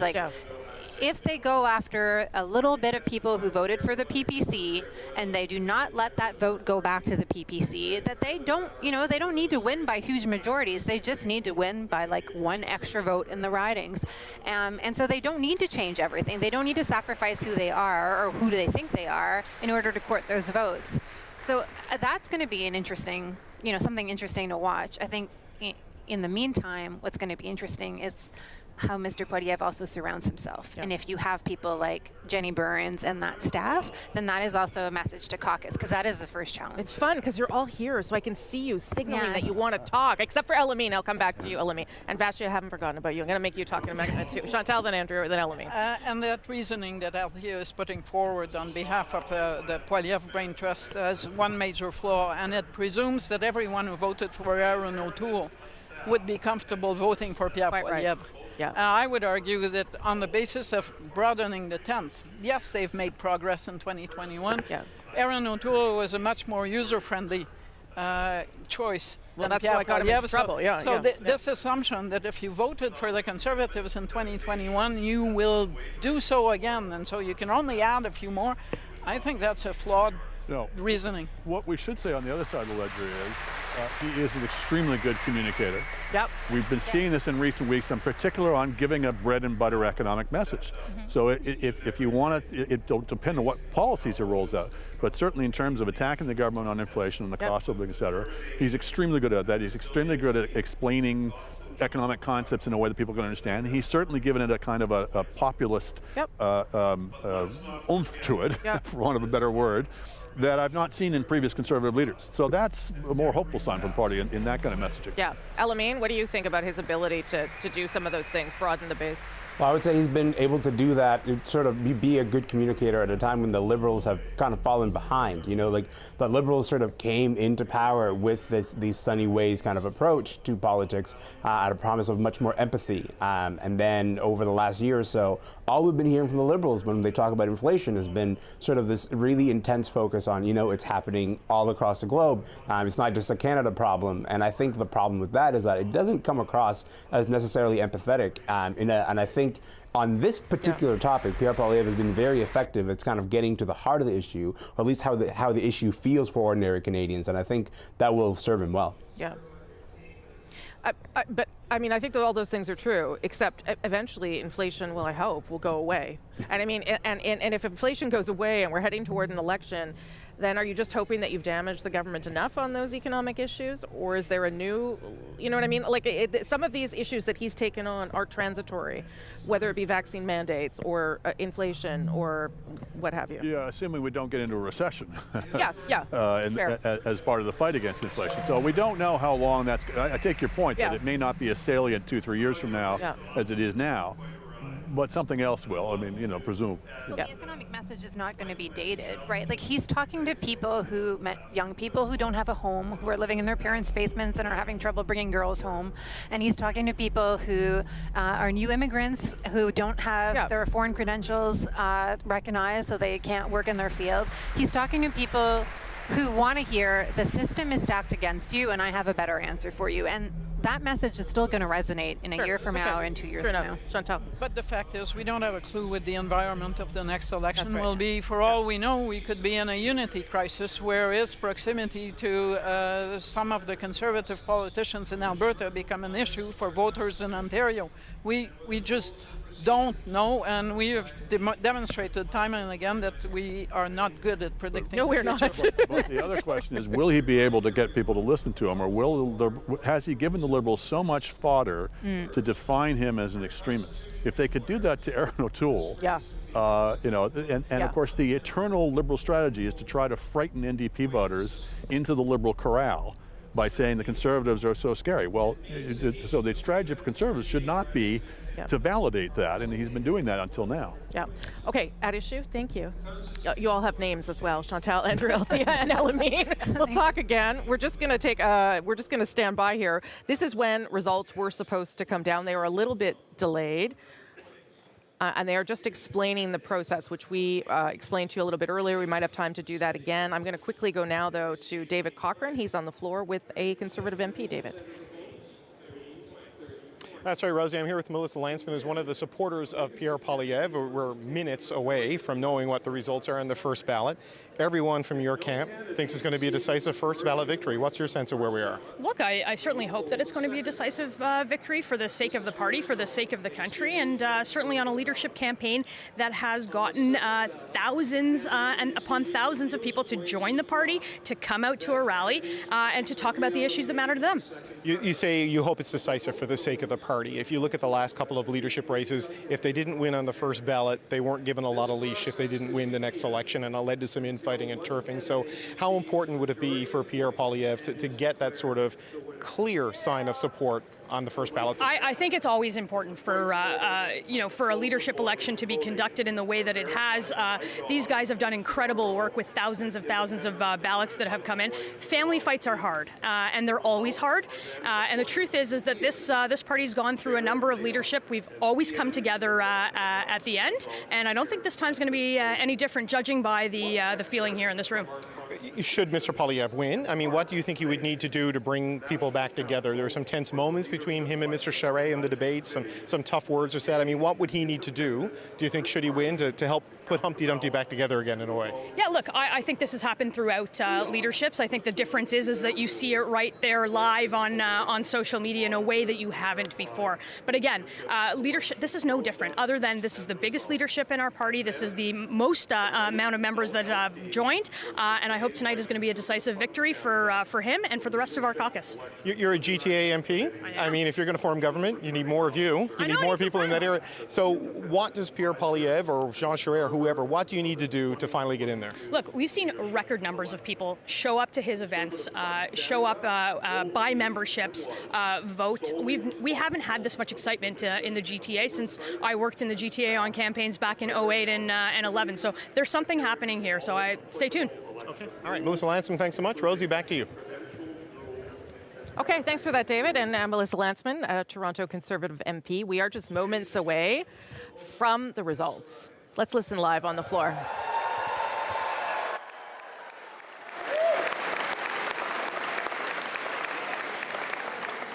Ian and I and Wayne are going to walk over to the results room and obtain the vote results for round one. Assuming everything goes according to plan, we will be back here on stage in 10 to 15 minutes with the results. They have not been calculated yet. They're ready to press the button on the computer and give us the results. So don't go away.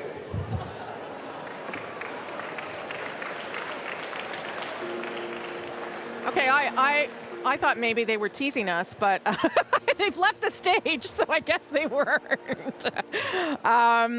That's what they say. They're going to, it'll take 10 to 15 minutes now for the first ballot results. We should tell you that they are all in the system. All the ballots that have been returned and validated have been put in to the system. They now have to essentially just see what those first ballot results are. So, I wanted a little bit of drama, I guess, Vashi. Now it's my fault and your fault, too, because you wanted a little bit, too. I didn't think it would come this way. I can take 10 to 15 minutes, okay? I will say, and I'm sure you're getting a lot of text messages as well, I am getting a number of people from different campaigns saying that they are seeing a very decisive first ballot victory for Pierre Poilievre. I know we had been discussing that was the anticipation. I don't think I'm revealing anything earth-shattering right now. Would they have been told in advance? Well, some people in the campaigns have seen the numbers, and so they're communicating them to me, and it looks like they are saying, at least at this point, that they are looking at a pretty decisive first ballot win for Pierre Poilievre. So once again, I'm also hearing and trying to get some information on what we might hear in his speech, because we had been discussing what the tone would be like, and actually a few people are saying to me that we might be surprised. I asked in what way. Yeah, that could go either way. Yeah, in what way? And their follow-up answer left me wondering a lot more. So I don't know necessarily. I think we were expecting a very campaign-style speech, and maybe that's not exactly what we're going to get tonight. So like I said, it sounds like a decisive victory, and then now our eyes turn to what exactly he's going to do with it and how he's going to communicate it tonight. Okay, Vashi, I'll let you get back to your sources, because I see Hannah Thibodeau's on the floor with one of the candidates, so we'll go there now, Hannah. Great campaign. Okay, hi Rosie, thank you. I'm joined by Dr. Leslyn Lewis. I want to thank you for your time. I have to say, in that last moment there, I thought they were going to announce the results. What were you feeling like? I thought so too. I thought that they had pushed that button, they had the results and the envelope was with them and they would take it out of their jacket, but yeah. So what are you feeling like as you're waiting for these next 10 minutes, I guess it is, to pass? I actually feel very good. I'm very, very proud of the race that my team ran and the work that we did. We were able to reach every province, every territory, 10 provinces and 3 territories, and speak to Canadians from every corner of this country and hear what's on their heart. And I think that's very, very important because we've been through a lot in the last 2 years. What was it like, the reception on the ground? And also, you did very well in fundraising. When you look at the top 3, you were one of the top 3 in fundraising as well. What does that say for your campaign? Well, we've out-fundraised from last campaign, so we're really proud of that. We've sold more memberships, we're proud of that too. So we've really improved, and we're running against 2 of the most seasoned politicians. Like I'm running as a first-time member of parliament, not even a year yet, and Pierre's been doing this for 2 decades, John Charest for more than that. And so I think that I've done phenomenally well. I'm very proud of the race that I ran, and given my opponents, I think that we came out very strong, and I know that the results will be good, that I'll be happy with the results. You'll be happy with the results. We have been talking about the fact that it is looking more and more like Mr. Poilievre will win on the first ballot, and there have been a lot of questions about unity of the party. Talk a little bit about that with me. You know, some of this has been a bit divisive. Can everybody come together at the end of this? Well, I think we have to. We have to for the sake of the country. And it's very important that whoever the leader is, that, as Candace said, we need to respect the diversity of voices and opinions within our party. And our party is really like a microcosm of society. We have different factions and different opinions, and we just have to come together and form common ground. And how will you play a role in that? Well, I'm willing to help in whatever way I can. If I'm the leader, then I will ensure that everyone's voice is heard. If I'm not the leader, I will also ensure that we unite and we work together and do the best that we can for Canada. And when it comes to that as well, and bringing all the support that you had behind potentially another leader, how do you do that? I think that's natural. Whoever the leader is, we are a caucus, we're a family, and we just have to, I will tell my supporters that we are now a family, and I hope that if I'm the leader, that my opponents will also say that to their supporters. Now, Monday morning, we do know there is a caucus meeting. What are some of the big issues that you're a member of parliament, will bring forward as well? I want to make sure that we do not have this division that we've had over the last 2 years of Canadians. All Canadians have a voice, and their opinion should matter. And whether or not we're having a peaceful protest, I don't think that it's right to call Canadians names like racist and misogynist. And so I think that we need to start listening to Canadians, because they've been traumatized and they've gone through a lot in the last 2 years. What are you going to be thinking about when you sit back in your chair here? Well, I'm going to be thinking that it's been a long night, and I'm looking forward to being the leader, and if not, I'm looking forward to supporting the leader. Ms. Lewis, I want to thank you for your time, and good luck tonight. Thank you so much. Okay, Rosie, back to you. Thank you, Hannah. I appreciate you getting Leslyn Lewis there, one of the 5 candidates. This is her second time running. She came in 3rd in the last leadership race. And in this leadership race too, she's been sort of, I would say, 3rd in the race in terms of fundraising and bringing in numbers. So each time really she runs in this race, and this is why some people do it, she certainly raises her profile and raises some of the issues that matter to her, which have been largely issues around social conservatism. Where are you guys sitting? We are, in case you're just joining us, here at the Conservative Leadership Convention, and we are waiting for results. The president of the Leadership Committee and others had been on the stage just a few moments ago and told us they were going to go hit the button that would calculate the numbers. So we're about 10 minutes out probably from learning these first ballot results. So people are just milling around right now on the floor, as well as the candidates, many of them talking and chatting with other people here. Let's go back to our panel, who's been with us all evening. Corey Tanaik, Michelle Rumpel-Garner, and Shakir Chambers. Okay, Vashi's hearing some stuff, so let's hear what you're hearing. That there's some of the camps are saying to Vashi, a decisive first ballot victory. Is that what we're hearing? Kinda, yeah. I mean, I think the question now is, viewers might be interested. When Stephen Harper merged the party, I think the number, Corey, was about 70% on the first ballot. I think that I'm going to bet it's going to be higher than that, which is actually pretty monumental if that was going to be the case. That's, I think, what's going to be the surprise for us at this point. But again, I think that's a positive thing, and it's just nice to feel the tone and the warmth after a period of a bit of turmoil in the party. Yeah. Corey? Yeah, no, I completely agree. I think it is going to be a commanding victory, and I would expect something similar, something in the 70s. In the 70s? Yes. That would be my guess. Wow. But, my thought process, and this is just speculation, so this will be really fun if I'm wrong. Well, it's informed speculation. Yeah. But, you're not a guy on the street. Yeah. But if you look at the party in past leadership races with much lower levels of participation, the number of percentage of party supporters who are voting, it's around 15% that are social conservatives.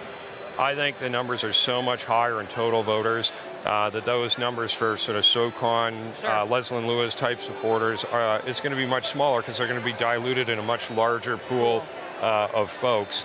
The point system really always makes these things more difficult to predict in terms of that. But if you just look at the number of Patrick Brown supporters, which probably are the majority of people who didn't vote, they're out. That's maybe 150,000 members or something in that order. You're over 300,000 that Poilievre signed up, and I think it'd be fair to say he was the clear front runner for the existing members of the party. So you kind of add all that up and you average down the kind of SOCON support, you start getting into the 70s. Wow. Would that surprise you? Not at all. I think all the chatter we had previously about issues of unity, I think it really puts it to rest. Because to get to the numbers Corey's talking about, you're not just running up numbers in the West, right? You're winning in Ontario, you're winning in Quebec, you're winning in Atlantic Canada. So there's a really unified party across the board. Again, it's a matter of, now that we have our leader, what happens next? What is the direction we go in? Just to remind people, you mentioned with Stephen Harper in 2004, he won by 56%, but he was way out ahead of Belinda Stronach at the time at 35%. Andrew Scheer won his race with just a smidge over 50%. We all remember how difficult and long that night was. And Aaron O'Toole won with 57% over Peter MacKay. So, 60, 70 starts to be... You're hearing in the 60s. I mean, that's all malleable, so I don't want to, We're all informed speculation. Informed speculation, but I haven't seen the actual numbers yet. In the last one I did. Well, that's right. Yeah, you did. So we'll see, maybe. You have good sources. If the same person wants to send it to me again, I'm here. I will say, it'll be interesting to see how the other... we would imagine, as you were suggesting, the camps know at this stage, right? They've told everybody. Sure. So that gives you a minute to sort of figure out what your face is going to be when the results come in, how big your applause is going to be. I'm going to go to Hannah briefly, because Hannah's on the floor with one of those candidates who is waiting for the results. Hannah. Coming? Okay. Okay, Rosie, I think you threw to me.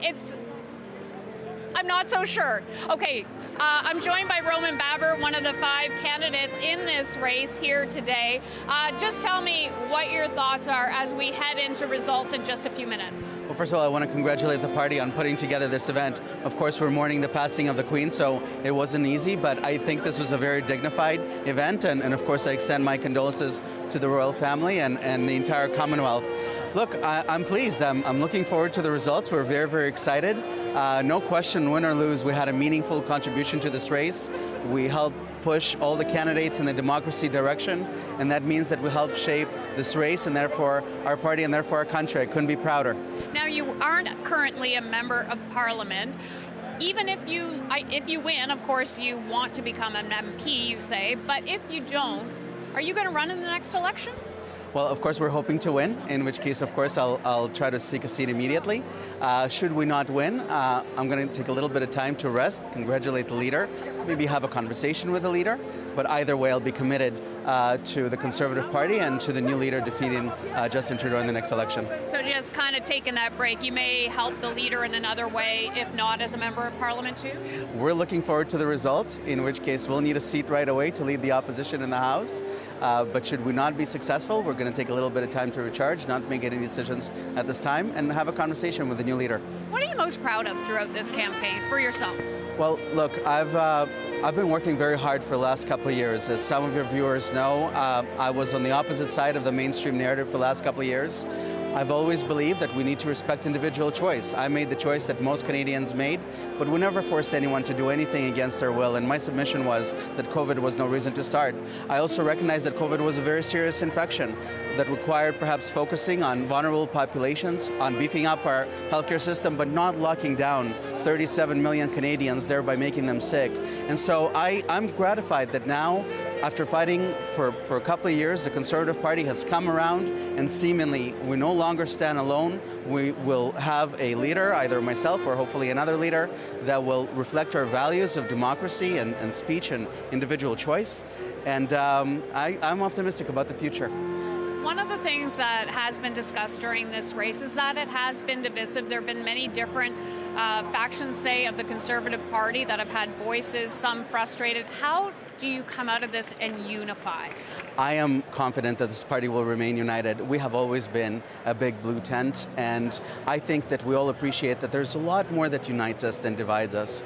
And what we have to focus on now, I genuinely feel that Canadian democracy is now at risk. We have a bill making its way through Parliament that seeks to abridge speech. We have potentially a government bureaucrat telling what algorithm a social media company might impose. I think that we also need free and independent media. And now what's important is that we focus on democracy instead of what divides us, and we focus on issues like the cost of living, something that concerns many Canadians. We have a lot of work to do. We need to put our differences aside, unite as a party, so we can form the next government. You going to be anxious in the next few minutes? Well, I'm very excited over the next couple of minutes. I'm grateful sincerely, and I want to thank my loved ones sincerely, that for whom this has been a remarkable toll. And I want to thank my team and my volunteers, and I very much want to thank our supporters and our voters for helping us send this remarkable message on how wonderful our country is, how important our democracy is. I'm so grateful to everyone. Mr. Babber, thank you for your time and good luck tonight. Thank you so much. Thank you, sir. Thank you so much. much. Have a good night. Thank you. Okay, Rosie, back to you. Okay, thank you. Thank you, Hannah. I appreciate that. That's Hannah talking to Roman Babber there, one of the candidates tonight of the 5. She's managed to talk to 2 already, so that's great. Maybe Pierre Poilievre will talk to Hannah in the end, because at this stage, we don't expect him to do any interviews after, if he wins. I don't think anyone's doing any interviews. I've already decided what's happening. I shouldn't be doing that. I want to put this to the 3 of you as we wait for the results of the first ballot. At issue, perhaps not surprisingly, had a very different view about unity in the party. Particularly because on the Radio-Canada stage just beside us, Alain Reyes was over there. One of the Jean Charest supporters, a Quebec MP, was over there talking about how it doesn't necessarily matter what Pierre Poilievre says in his speech tonight. It matters what he does in the days and weeks ahead. And he needs to see something from him, because to date, Pierre Poilievre's values don't reflect his values. I'm giving you what Alain Reyes said. But it's also what others, maybe more progressive conservatives might say. So I'll get you to react to that.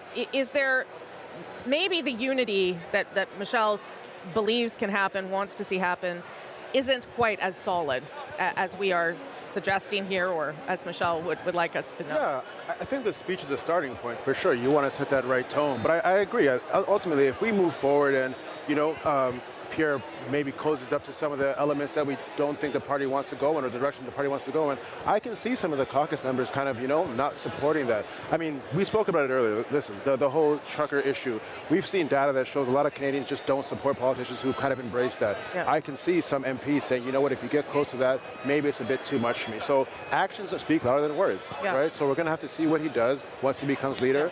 And if caucus wants to follow him in a certain direction, that's really their choice. But ultimately, we'll see what he does. Like, as someone who, just to remind people, you supported Patrick Brown at the get-go. What would you need to see from Pierre Poilievre? I mean, you're saying you'll get behind him because, you're an MP who wants the party to win. But what would you like to see from him that you would say, okay, now I really am behind him. I really like him. So a few things. First of all, at the end of the day, it's not about me. It's not about any MP. No, but your constituents. No, but it is, right? So it really has to be about that. The second thing is that, for me, Mr. Poilievre will be the 6th leader I've been through in 7 years. And I think I understand where Alain is coming from in that, our caucus has gone through a lot of turmoil and there has been a lot of upheaval, and that trust, sure, it needs to be reestablished. But at the end of the day, I do think we are going to see a massive first ballot win for Mr. Poilievre. And when it's not about us as caucus, we have to respect the membership result, right? And I think that at the end of the day, Mr. Poilievre, I know his campaign manager, Jenny Byrne, they're in this to form government, not to be a fringe opposition party. Yeah. And to do that, they are both seasoned campaigners. Yeah. They understand that they have to build a broad-based coalition of people, and focusing on economic issues right now is our path to doing that. So for me, that's what I want to see. Mm-hmm. That's a unifying issue. But Mr. Poilievre has, throughout his time in the campaign, I'm certainly willing to extend that, because of that benefit of, like, okay, let's see what you're going to do. Yeah. Because of the amount of memberships that are going to go to him, and because of the focus on economic issues. That's a good first step. Okay. And the fact, hey, we're unified. I think the war of succession is over. I'm choosing to leave here on a high note. So I mean, those are good points. But for someone like Alain Reyes, who maybe doesn't, as a Quebecer, feel that the values that Mr. Poilievre represents no longer reflect the values of his constituents and the members in Quebec. In fairness to that member, he's not being elected the leader. I think if we're to talk about things around unity where people who have important roles, caucus has an important role. And I think the first thing the caucus should do is to opt out of the Reform Act, yes, allowing caucus to basically take away all the tools that an opposition leader has to have unity of voice and control. You can expect an email from Michael Chong shortly, I would imagine. Well, I would say Michael Chong's bill is right up there, right up there in the annals of history as worst ideas ever. Yes. It is a terrible idea. I would say if we had a similar act in place in our caucus in Ontario, Doug Ford would not have had a successful re-election to the degree he did, because in every party, in every caucus, you sometimes end up with some people there who aren't there for the larger mission, the larger issues. You sometimes get single-issue people. You get people with their own pet projects who think that they were elected to be an MP to ride their hobby horse around Parliament Hill, and that's not actually how you win. So I would say, the caucus could repass the Reform Act and enjoy being in opposition, but have some more party, power within the caucus, or they could choose to not do that, allow the elected leader to lead, and then enjoy being in a government caucus. Because without actually having control, the leader can't lead. And that would be my first and largest piece of advice. But if you agree with that, then that means that Aaron O'Toole would still be around. Well, he would certainly have been in a stronger position to stick around if that were the case. Yeah. But you're basically allowing you're allowing caucus to run a never-ending succession of coups and to, as I say, ride their hobby horses around. Because you believe the membership needs the power. That's clearly why. Yeah, absolutely. Can I give you a different take on this? Yeah. From a woman in politics take? Yeah. Having a safe work environment that's not toxic is really important. And having the constant threat of, being forced out of your job through non-due process is something that would never happen in any other environment in Canada, yet we've normalized it through this act. And I actually think that it's this substitute for actual due process. It actually deprofessionalizes politics, and it's problematic. Except caucus has to vote on whether you want to implement it, and your caucus has. The Liberals ignore it. They don't bother I've with it. never voted for it for that reason. But government caucuses have not passed it. So maybe there's a lesson in that. Do you like to win, or do you like to lose? Do we want to be back here in a couple more years, or do we want to be in government in a couple more years? I say government. Shakir, quickly, and then I want to go back to Hannah. Ultimately, you got to respect members and their votes, but when you want to win a general election, it's not just about turning out the base, it's about broadening that base. So how do you get there? So I get where Alain is coming from. We need to grow that support. And what is that path to grow that support, right? Yeah, that's a very good point. Okay, Hannah, I'm going to go back to you. You're on the floor with another candidate right now. Earlier in the campaign, actually. Hi, Rosie. You know what? Hannah. I'm here with Scott Aitchison. You know what? He's getting congratulated by someone here as well. So here he is. All right. Yeah. And I'm a charade person, but I love the way he ran a great campaign, a lot of great ideas. It was excellent. This guy's a great man. Look, I didn't prompt that at all. That was happening down here. No. So let's talk to Mr. Please do. And you can see that he's quite the popular guy here on the floor, Rosie. How are you feeling tonight? I'm excited and ecstatic. I've had the great privilege of crisscrossing Canada for the last 6 months, and that's an immense privilege. I've met Canadians from coast to coast, and I've heard the same story everywhere I go about what we need to focus on as a party to defeat this government and get on with life. And you know what? Tonight we're going to have a new leader. We're all going to rally around that leader, and we're going to present a consistent conservative plan for this country to get us back on track and to end the housing crisis. We're going to clean things up, and we're going to do it together as a united conservative team. Okay, well, I think they're bringing results out. I think you want to be in your seat for that. So I'm afraid I'll have to end it there, but thank you for your time and good luck tonight. Thanks very much. Okay. Take care. Rosie, I'm going to throw back to you. Thank you, Hannah. I appreciate that. That's Hannah talking to Scott Aitchison. We are just moments away now from the results from the Conservative Party here on the decision of their next leader. Let's listen in live on the floor. Except the elevator was in use.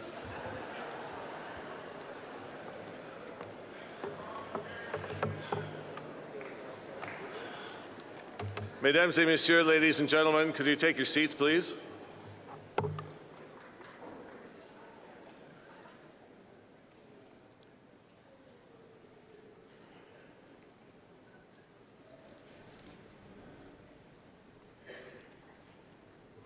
Mesdames et messieurs, ladies and gentlemen, j'ai des résultats. I have some results.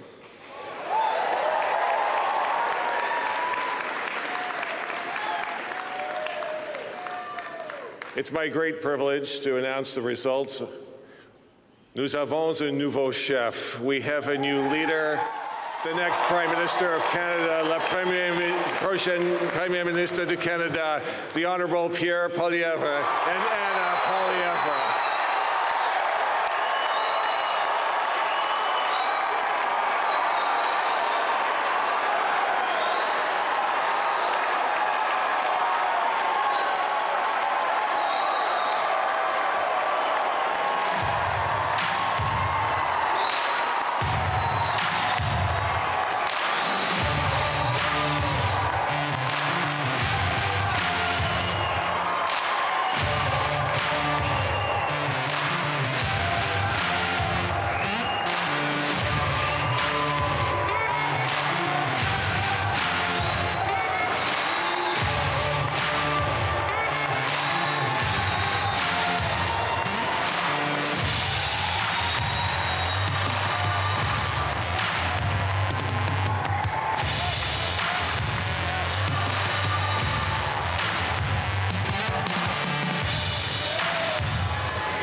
Before I begin introducing my husband, allow me to express my sadness at the passing of our Queen.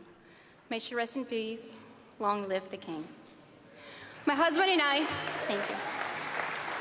My husband and I share the same values, although our background is a little different. Mon mari et moi, nous partageons les mêmes valeurs. My husband and I have the same values.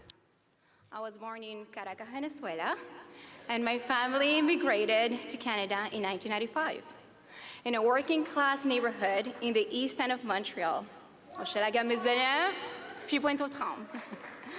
Je suis née à Caracas, Venezuela. I was born in Caracas, Venezuela, and my family emigrated to Montreal in 1995 in the riding of Hochelaga Maisonneuve. En tant que mujer latina, es un placer y un orgullo de poder ser una voz fuerte para el pueblo latino y para muchos inmigrantes.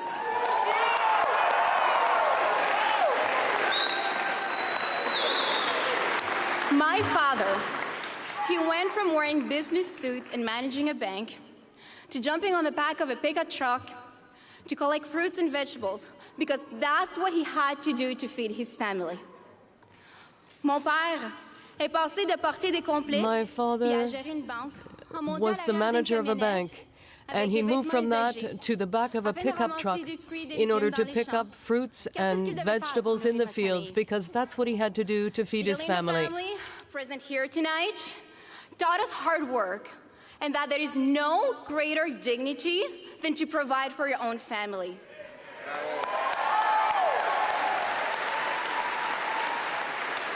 La famille Galindo, The Galindo la famille family Galindo présente ici ce soir, nous a that we enseigné heard qu'il faut travailler tonight fort et qu'il n'y a pas plus grande dignité que de taught us to subvenir aux work besoins hard, de votre and that famille. there is no better later, dignity here we than are. providing for your My family. father is a small business owner, and my siblings went all from their humble beginnings, including me working at McDonald's, to being a renovator, a registered practical nurse, a proud member of the Canadian Air Forces, and here I am, la petite fille de Pointe-aux-Trembles, standing in front of The you little girl by from my husband's Pointe-aux-Trembles. side.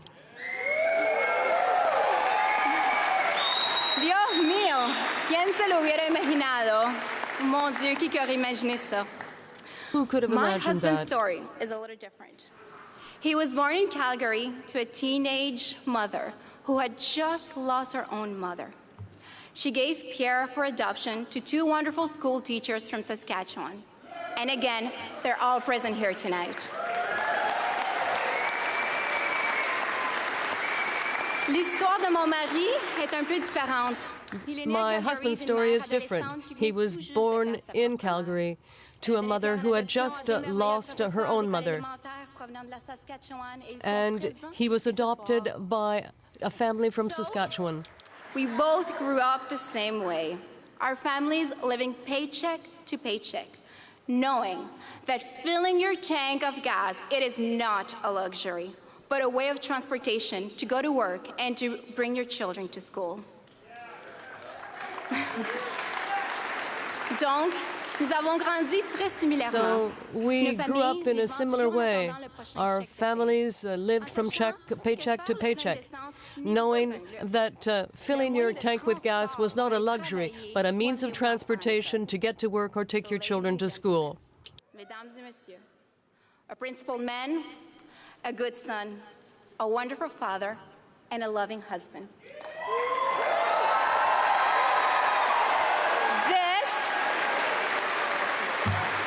This is the new leader of the Conservative Party of Canada et votre prochain Premier ministre, my husband, And Pierre your next Poilievre. Prime Minister, my husband, Pierre Poilievre.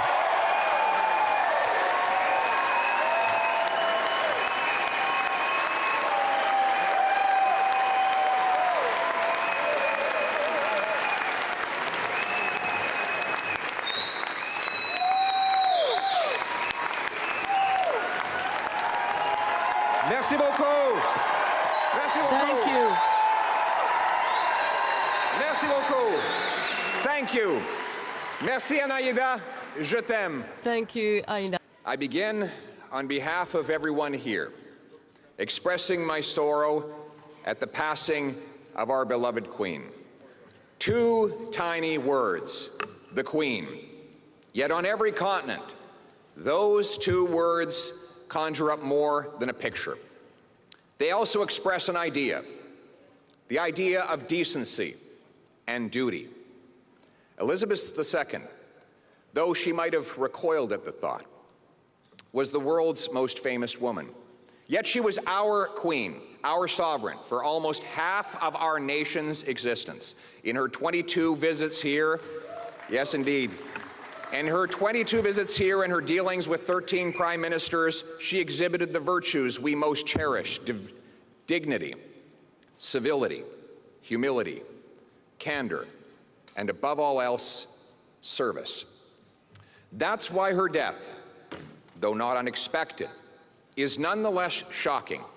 We felt we knew her. We felt that her strengths were ours, the strengths of a country which by good fortune and God's grace we call home.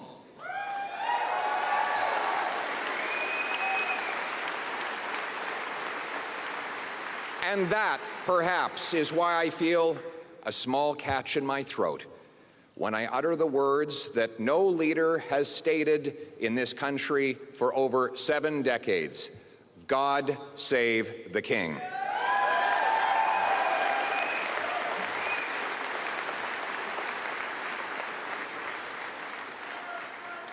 Tonight begins the journey to replace an old government that costs you more and delivers you less with a new government that puts you first: your paycheck, your retirement, your home, your country.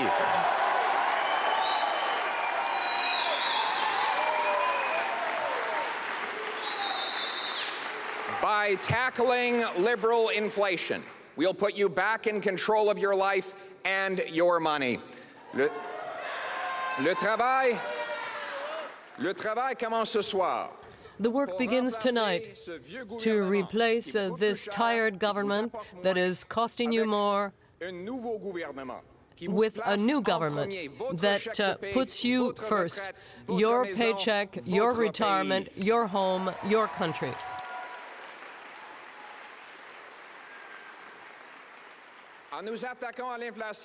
By tackling inflation, we will be able to control money, and you will be able to control your money. This is not my victory, it is yours, and I have so many people to thank. Merci à ceux et celles. Thank you to all of those people who supported me and who volunteered to make this victory happen. Thank you to the other candidates for renewing our party, for running on ideas like simplifying and lowering taxes. Thank you very much, Scott.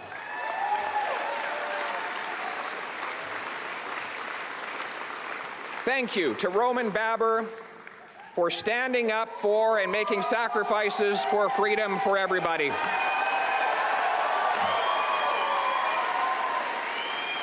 And thank you to his wonderful partner, Nancy, for championing children with autism. Thank you. Thank you to Leslyn Lewis for standing for family, faith, and freedom.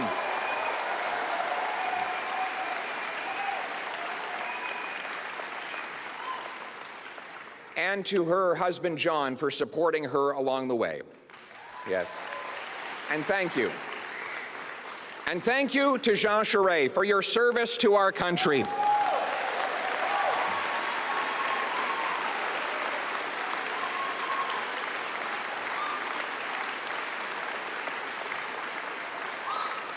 And for ensuring that we still have a country that is united, in which we can call ourselves home. Thank you for fighting for Canada, Jean, when the nation's back was against the wall in the 1995 referendum. You stood with courage and passion. You defended our country, and our nation will ever be grateful for your work. Thank you. Absolutely.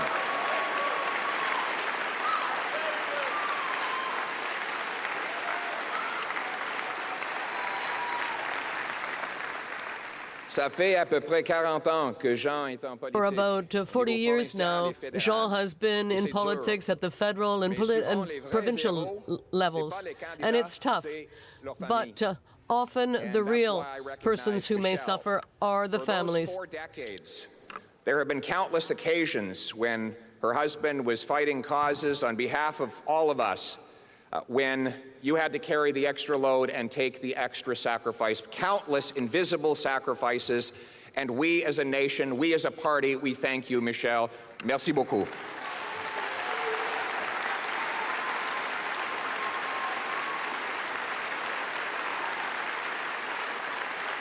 To supporters of all of these fine candidates, I open my arms to you. Now, today, we are one party serving one country.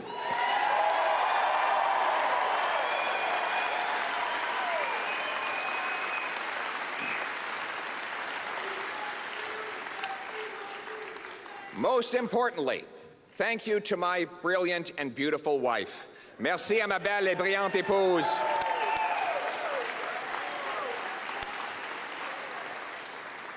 Pour avoir été mon ancre, mon pilier, for having been my pillar throughout this crazy adventure, for making it possible.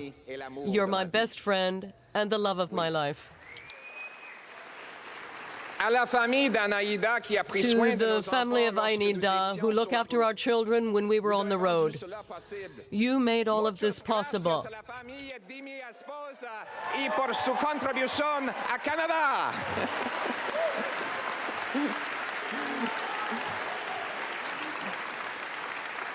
So that's all the Spanish I speak. If you ever come over to our house for one of our grand family gatherings, it's usually 20 Latinos and Latinas arguing, telling jokes, telling stories in Spanish, and one guy standing around having no idea what anyone else is saying. My wife's family not only raised this incredible woman, but they came to this country from Venezuela with almost nothing. And they have since started businesses, raised kids, served in the military, and like so many immigrant families, built our country. And I want to thank, yes.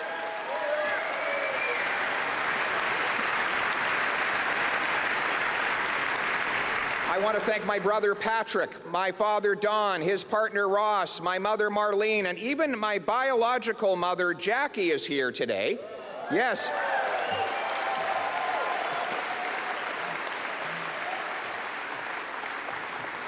We're a complicated and mixed up bunch, like most families, like our country. I want to thank my parents, though, in particular. I want to thank my parents, 2 school teachers who adopted me from a teenage mother. They taught me that it didn't matter where I came from, but where I was going. It didn't matter who I knew, but what I could do. That is the hope I want my kids to inherit.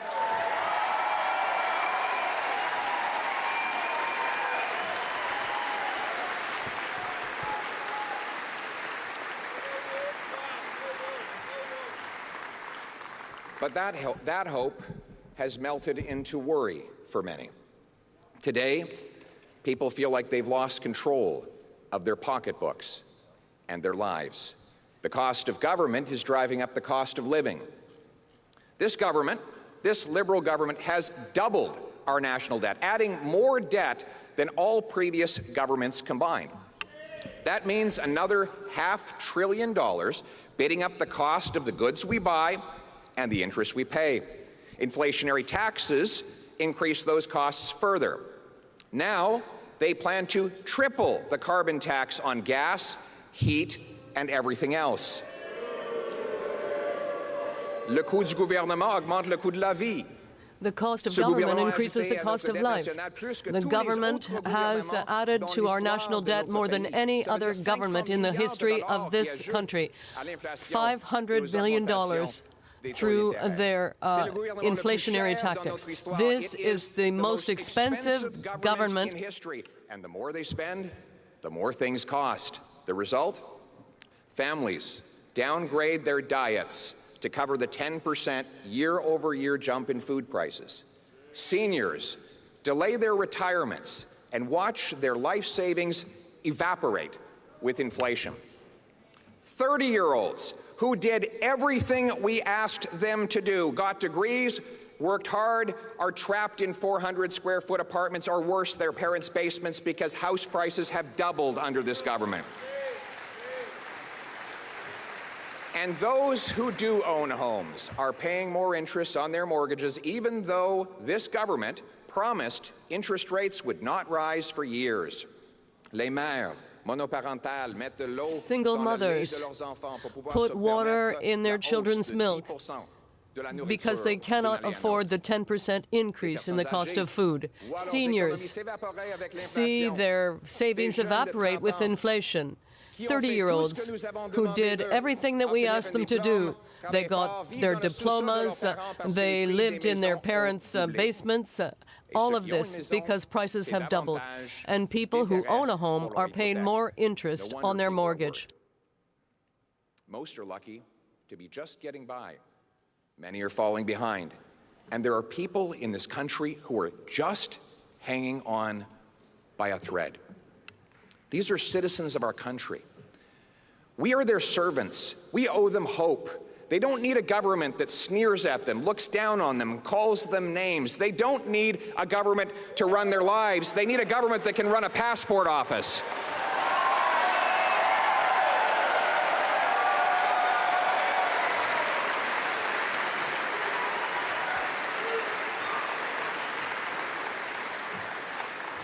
They need a prime minister who hears them and offers them hope that they can, again, afford to buy a home, a car, pay their bills, afford food, have a secure retirement, and God forbid, even achieve their dreams if they work hard. They need a prime minister who will restore that hope, and I will be that prime minister.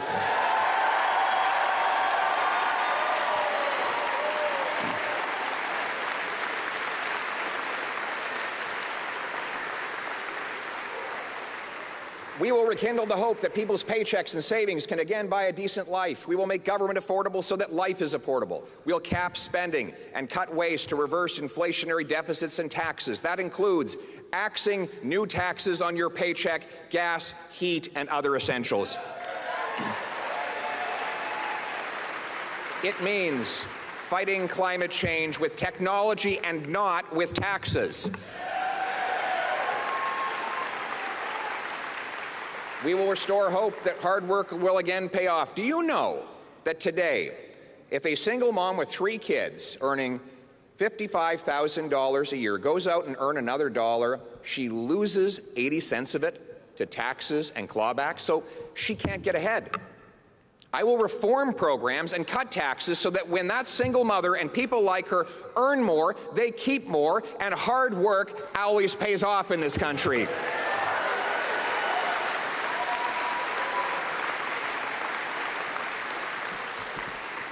We will rekindle hope in people. We will reduce taxes so that people can keep the money that they earn for their families rather than losing it to the government. Let's create more of what cash buys. Think of it. If you've got 10 loaves of bread and $10, well, it's $1 a loaf. If you double the number of dollars to 20, but you still have 10 loaves of bread, well, then it's $2. You see, spending more doesn't get us more. We need to make more. So instead of doubling the money, let's double the bread. Let's remove the government gatekeepers to build more homes, grow more food, and produce more energy right here in Canada.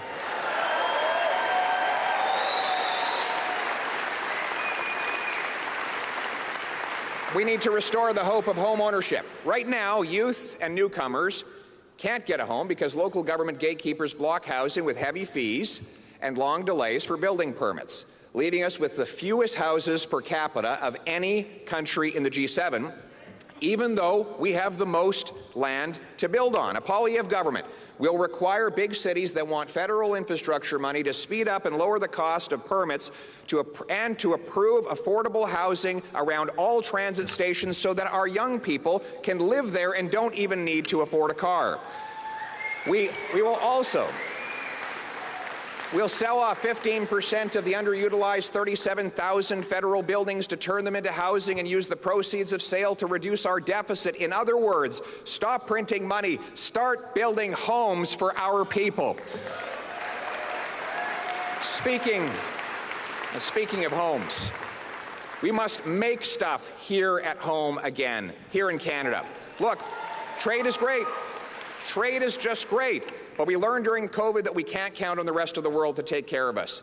That is why we must be the best place on earth for workers and businesses to build factories, mine critical minerals for electric cars, and develop other resources. Right now, we lose wages because we import 130,000 barrels of overseas oil, mostly from dictators, every single day, even though we have the third largest supply right here in Canada. And that is all because our government prefers dirty dictator oil to responsible Canadian energy. We will repeal this government's anti-energy laws and replace them with a law that protects our environment, consults First Nations, and gets things built. We will greenlight Newfoundland and Labrador's planned increase in oil production, which will allow us to fully replace every single barrel of oil we're importing from abroad, and within 5 years, we will set the goal to end dictator oil in Canada altogether.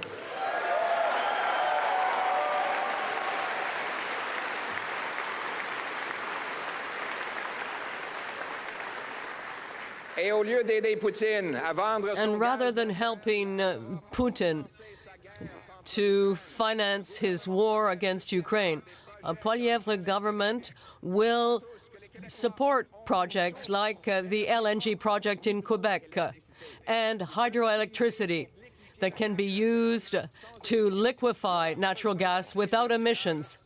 Europe needs energy. Here is the choice. Some people prefer that the money from natural gas be used to support the payment of arms by Putin. What I want is to be able to support Jean-Marc Tremblay, a welder in Saguenay.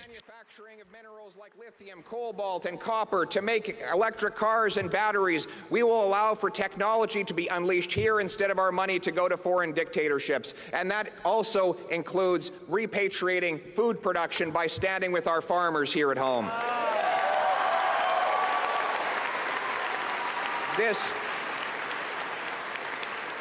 This government's high energy taxes and proposed fertilizer cuts will only drive food production abroad to more polluting foreign jurisdictions, which would have to then burn fuel to ship, train, and truck that food back to us. But didn't we learn how irresponsible it was to rely on the rest of the world to provide us with our essentials during COVID? A Poilievre government will repeal these taxes and fertilizer mandates to get out of the way and off the backs of our farmers so that we can grow affordable food, feed our people, and be the breadbasket of the world.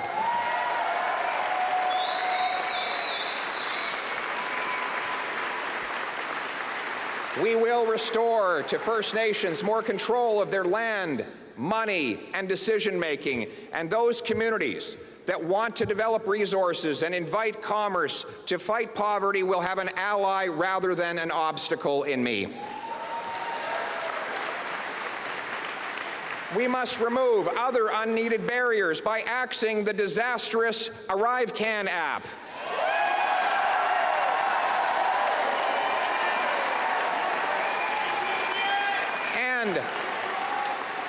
And by ending the remaining COVID vaccine mandates to let people work and travel freely.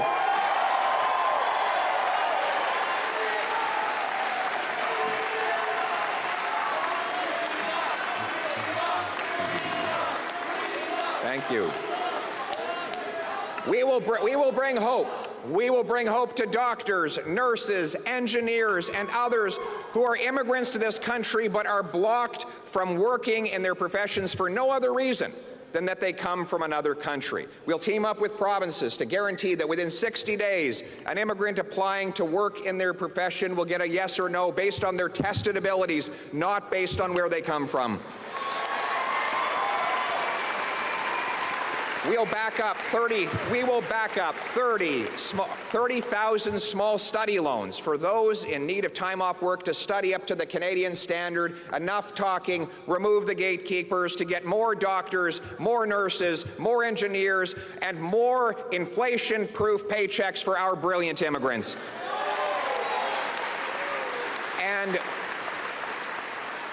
We will restore the hope of safe streets, a hope that has turned into fear in all too many places after killings in Vancouver, Montreal, Toronto, and most recently, Saskatchewan. Weakened laws allow chronic and violent reoffenders out of prison early at great danger to our people. Instead of spending a fortune targeting licensed and law-abiding, trained and tested firearms owners, Conservatives will bolster the laws, bolster the borders, and put the real criminals in jail.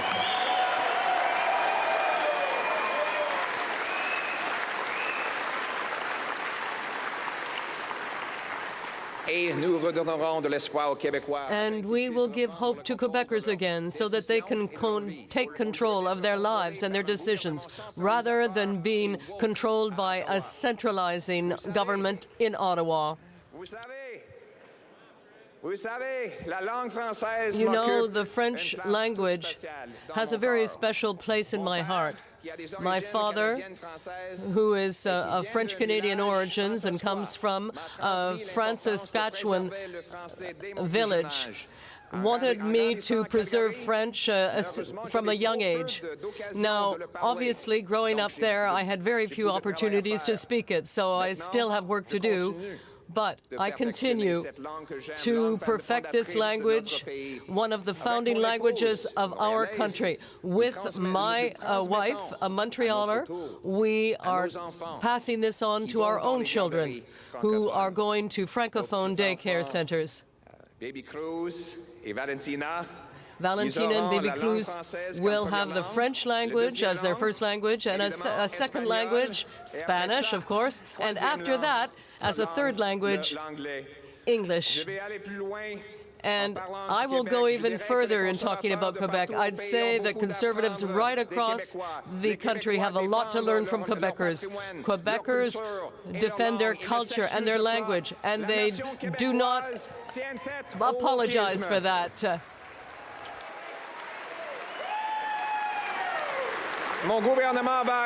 My government will not stick its nose in everything. With a smaller government, we'll be able to help the citizens of Quebec and Canada. Who own their homes, build their dreams, raise their families, look out for their neighbors, and earn powerful paychecks and savings free from inflation and overtaxation. We will restore Canada's promise in a country where it doesn't matter who you love, or if your name is Smith or Singh, Martin or Mohammed, Chang or Charles. A country where the dreamer, the farmer, the worker, the entrepreneur, the survivor, the fighter, the ones who get knocked down but keep getting back up and keep going can achieve their purpose. A country where the son of a teenage mother adopted by 2 teachers can dare to run for Prime Minister of Canada.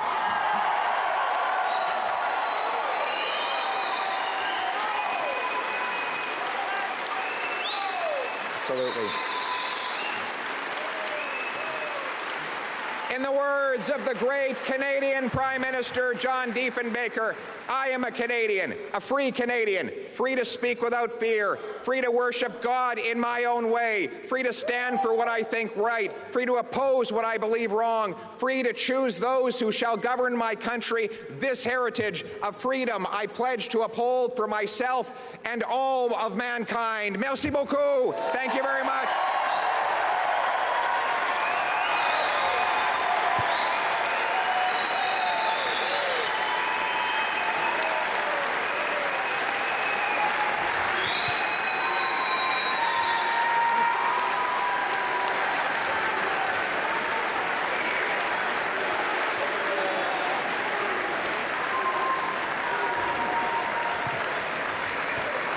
And there you have it, the new Conservative leader, Pierre Poilievre, the new leader of His Majesty's loyal opposition, Pierre Poilievre, winning handily with a decisive victory on the first ballot with more than 68% of support of Conservative members, nowhere near the second runner-up, who was Jean Charest, with just over 16%.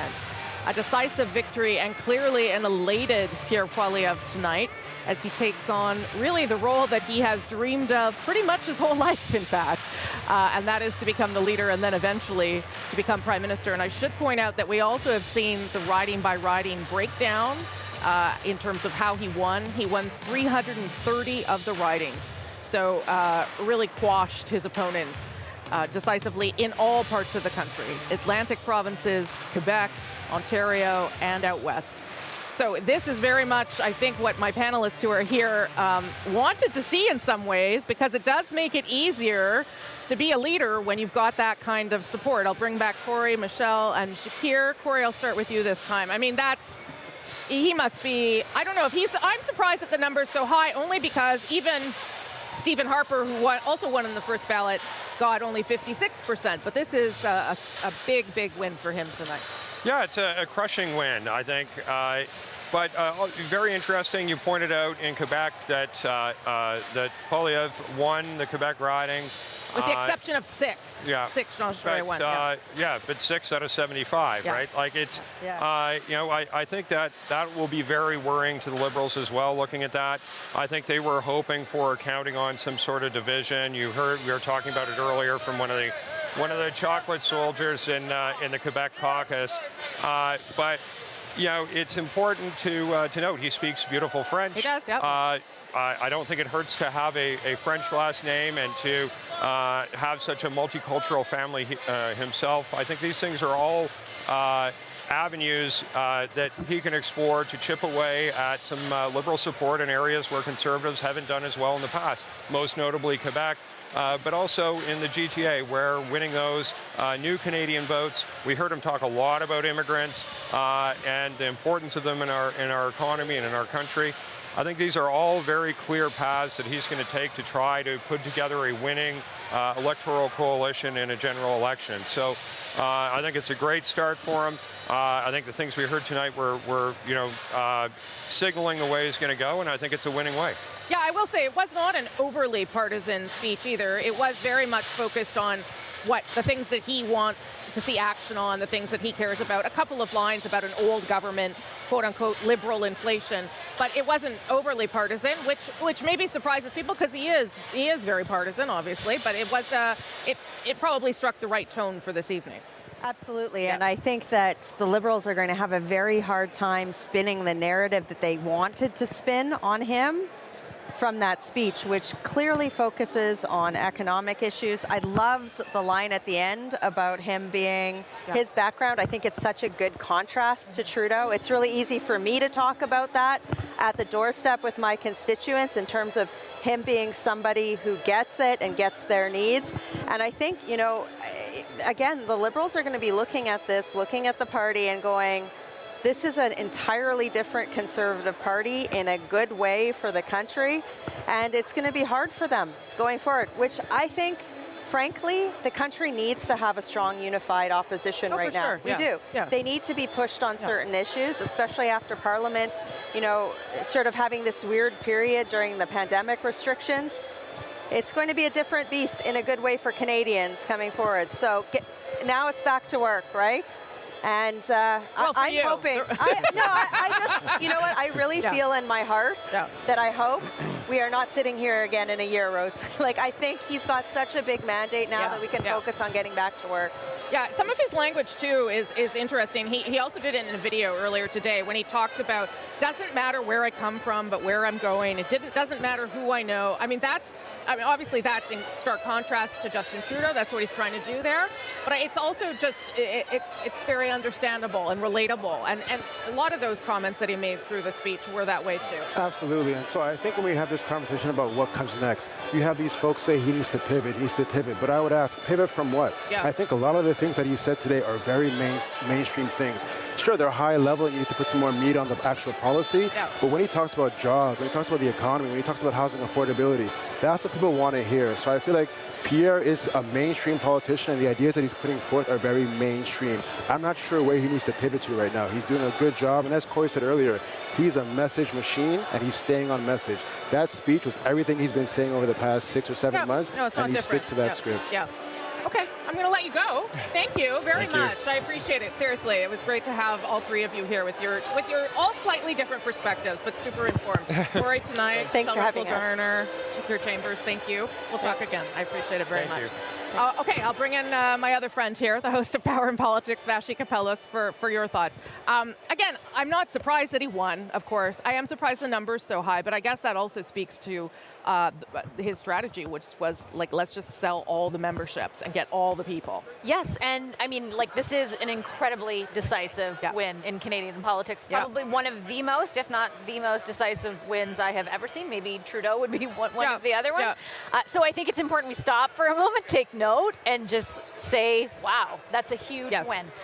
Three distinct things stuck out to me in that speech. The first is the effort that he went to and his wife went to kind of introduce themselves to a broader audience, to talk about their backgrounds, to talk about their families, their kind of ideologies, and I think really introduced themselves. That was distinct to me. And the fact that she spoke first too was really part of that. I haven't normally seen that in that way. The different languages they use, like this was very clearly designed to be an introduction to a bigger portion of the Canadian population, of the public. The second thing that I really noted was the way in which he addressed his other candidates. It wasn't just a general, hey guys, thanks for running. He was very specific in the attributes he brought up, and then of course the one I was really looking for was what he said about Jean Charest, because that had been a vicious battle at the outset of this campaign. I mean, he was calling him a liberal for much of the campaign. He very specifically focused on everything that Charest had done with the referendum and his efforts to keep the country together, and he was very specific and talked about his wife, and I just thought that was a very clear demarcation from the campaign style that he has had espoused, and a big take note, everyone, we are going to I'm showing respect to this guy. Here's the unity question addressed. And then the last thing is I would sum up all the kind of policies back and forth. It was kind of a long section of the speech, but I feel like we heard what he would campaign on if he were to run against the Liberals right now. And basically it was the line, they don't need a government to run their lives, they need a government that can run a passport office. And I feel like that, to me, encapsulates what he plans to, how he plans to distinguish himself and his party, and the kinds of, it sort of envelopes for me all the ways in which he will kind of move forward and try to position himself and the party against the Liberals. And I think it's we'll look back in 6 months and be like, oh yeah, that's it. He's kind of saying, government should be doing things right, not running your life. Obviously big debate can be had about that, but here's the signal for how I'm going to run a campaign in the future. So those are the three things I'd take from Those are all very smart observations. I mean, the comment that he made about getting rid of the Arrive Can app got the biggest applause here in the room, or one of the biggest bits of applause. And so you can see, I think, how he's also going to hone in, and this reminds me actually of Stephen Harper, on very concrete, practical things that need to work better for Canadians, or that Canadians are concerned about or would like to work better. And it's so interesting because we're coming out of the pandemic at a time where that theme is punctuated by the fact that so much stuff isn't working. Because for whatever reason, it feels like there wasn't the necessary level of anticipation that people would want to get back to normal. It would ramp up this quickly. So we have all these tangible examples of people standing in passport lines, of mix-ups at the airport because of Arrive Can, of lineups, and maybe it's not, it isn't all true that it's the government's fault, right? But it's an easy and simple picture to point, and people are frustrated. And so, he's got the tangible examples right away, and you heard the response from the crowd, as you rightly pointed out.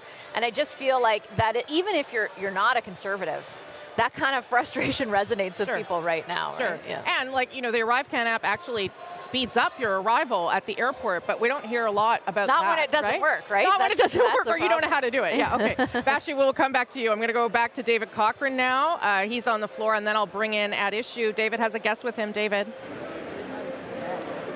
Yeah, hi, Rosie. I'm here with Conservative Senator Denise Batters, a strong and vocal supporter of Pierre Poilievre. 68% on the first ballot. His supporters were hoping for a decisive victory. What's your reaction to that outcome? Well, that's a very decisive victory, and I'm just so thankful to all of those Conservative members. Hundreds of thousands of people voted in this race. I think something like over 400,000 people voted in this race, and then to have 68% of the points in this. And also a very good percentage of the raw support, I understand as well. Really happy. My home province of Saskatchewan really came through for Pierre. I'm not surprised about that. Just super excited. It's an amazing victory, and a victory for all the people who wanted freedom and hope. You know, leadership races for your party have become almost an annual event over the past little while since Justin Trudeau's been in power. But there's never been a result as decisive as this. So does that margin of victory, how strong of a mandate do you think Mr. Poilievre has now to go forward to try to defeat Justin Trudeau after 3 unsuccessful attempts?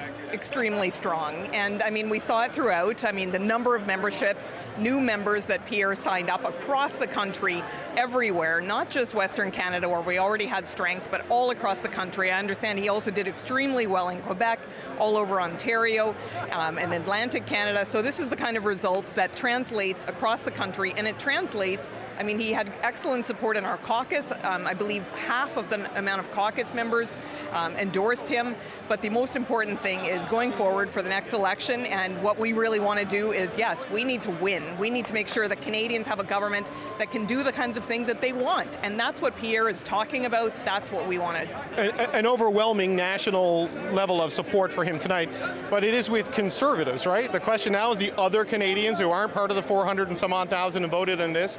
How do you break into the big cities like Montreal, like Toronto, the GTA, places like Vancouver, where the Liberals run up the numbers that keep them in power? Right. Well, this is the excellent start of that, because what Pierre has done throughout this leadership race is get Canadians from coast to coast, all over Canada, all kinds of different ethnic groups that haven't traditionally voted for Conservative, more women, all of these kinds of things. That the thing is about Pierre's victory is I heard from so many people at the rallies that I went to and the events that I went to with Pierre, a lot of people who had never even voted before, let alone belonged to a political party before. So we've already started to expand that tent. I mean, a previous record we had for members of the Conservative Party was 270,000. Now we have, you know, almost 500,000. So that's a really good start, and we're going to continue to do that. We're going to show Canadians that this is the party. We are a united party, a strong mandate, and we're going to show them that we're talking about the kinds of things that they care about. Right, so talking about the type of things they care about, he talked about opportunities for immigrants, doctors, nurses, helping people with housing. What he never talked about tonight was stuff that we'd heard during the leadership, the World Economic Forum, firing the governor of the Bank of Canada, positions that a lot of people have considered extreme. Do you think we'll ever hear Pierre Poilievre talk about those issues again now that he's won the leadership and has to appeal to a more moderate voter? I think there's always the opportunity to appeal to the moderate voters. That's what Pierre is known for doing. He talks about things like inflation, and you know, he called inflation 2 years ago when nobody was talking about inflation, and the Bank of Canada governor was actually thinking we were going to enter a deflationary phase. So, you know, accountability on different things is not a bad thing. There's one thing, I've known Pierre Poilievre for a long time, since 2004 when he was first elected with my husband. He does what he says he's going to do, and that's Pierre. Okay, all right. Senator Denise Batters, Rosie, back to you. David Cochrane, thank you for that, and thanks to the Senator too. At Issue is back for some reaction to this decisive win by Pierre Poilievre on the first ballot. He is now the new Conservative leader. Good to see everybody again. Elamina's in Toronto. We'll come to you in a moment, my friend. I'll start with you, Althea. Probably not surprised. Were you surprised at the level of support? He won 330 ridings, how broad the support was. Any of that surprising? I don't know if I had given any thought to the percentage, but I am surprised at the scale of his win. Like when you go riding by riding, it is a blowout. Like in some ridings, he has like 2,500 votes, and the others have like 120. And the fact that Jean Charest is the only person actually who won some ridings, nobody else did. No. He won 6 ridings in Quebec, 2 ridings in Ontario. Interestingly, I don't know if you've already said this already, but Ottawa Centre, where the trucker convoy No, I didn't say that. Interesting. Held court for 3 weeks, and the other riding where Jean Charest won was University Rosedale, Chrystia Freeland's riding in Toronto. So Mr. Charest won, I guess, I don't know if you'd say his riding, like Sherbrooke, Louis Hébert from Gérald Deltel, but even Alain Reyes, who we were talking about earlier, Pierre Poilievre got more votes in that riding. So, he has a decisive victory. And the other thing that's really interesting is he doesn't owe his leadership to anybody. Like, he doesn't owe it to the social conservatives. He doesn't owe it to the dairy farmers in Quebec. He doesn't owe it to the gun owners in Quebec. Like, this is now, just the way we talk about Justin Trudeau being the Liberal Party, this is now Pierre Poilievre's party. Wow. And that is a big deal, Andrew, that he doesn't owe it to all those different factions.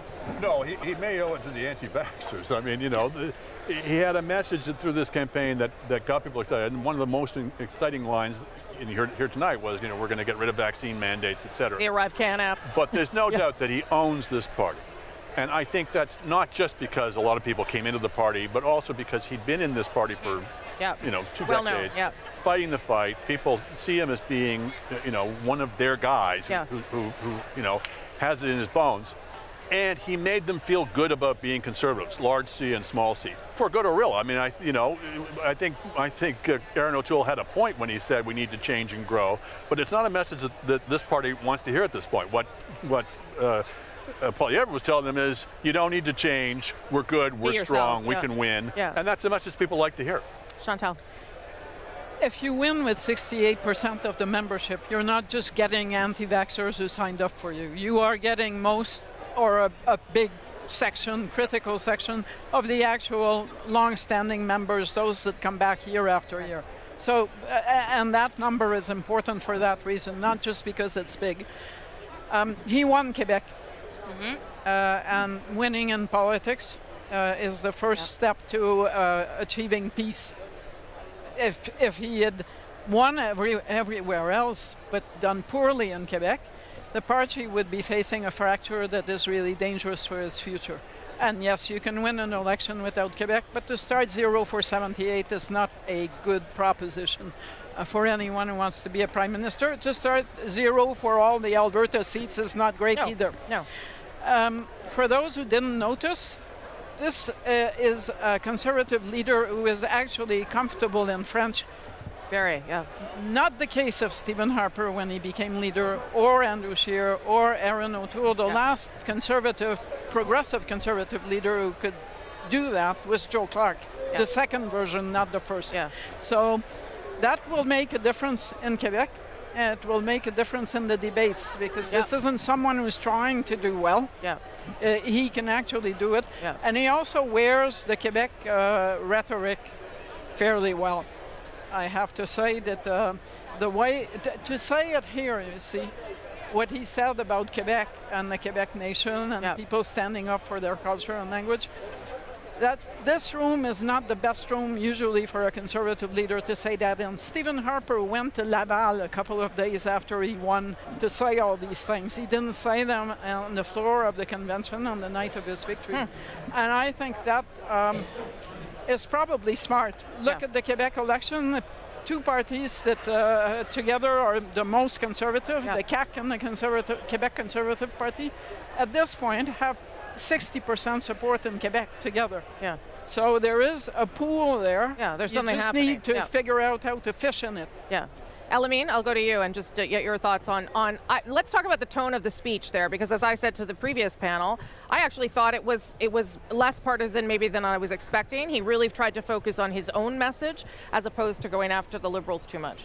Yeah, I mean, we talked about tone earlier in the night, and I think there was some expectation that the earlier sort of pugnacious tone, the adversarial tone, would kind of give way to something else. I think what it would end up giving way to is a lot of relatability. I think like getting really precise about the ways that, cost of living is affecting people, the idea of, mothers who are watering down milk in order to be able to serve more of it.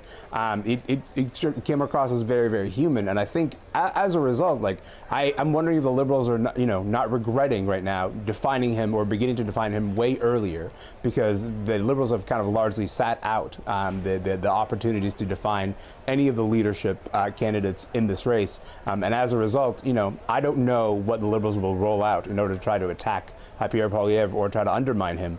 But I have to imagine that whatever it is, he's going to have a harder time reminding people of that adversarial tone that he took, a few months ago after a speech like that.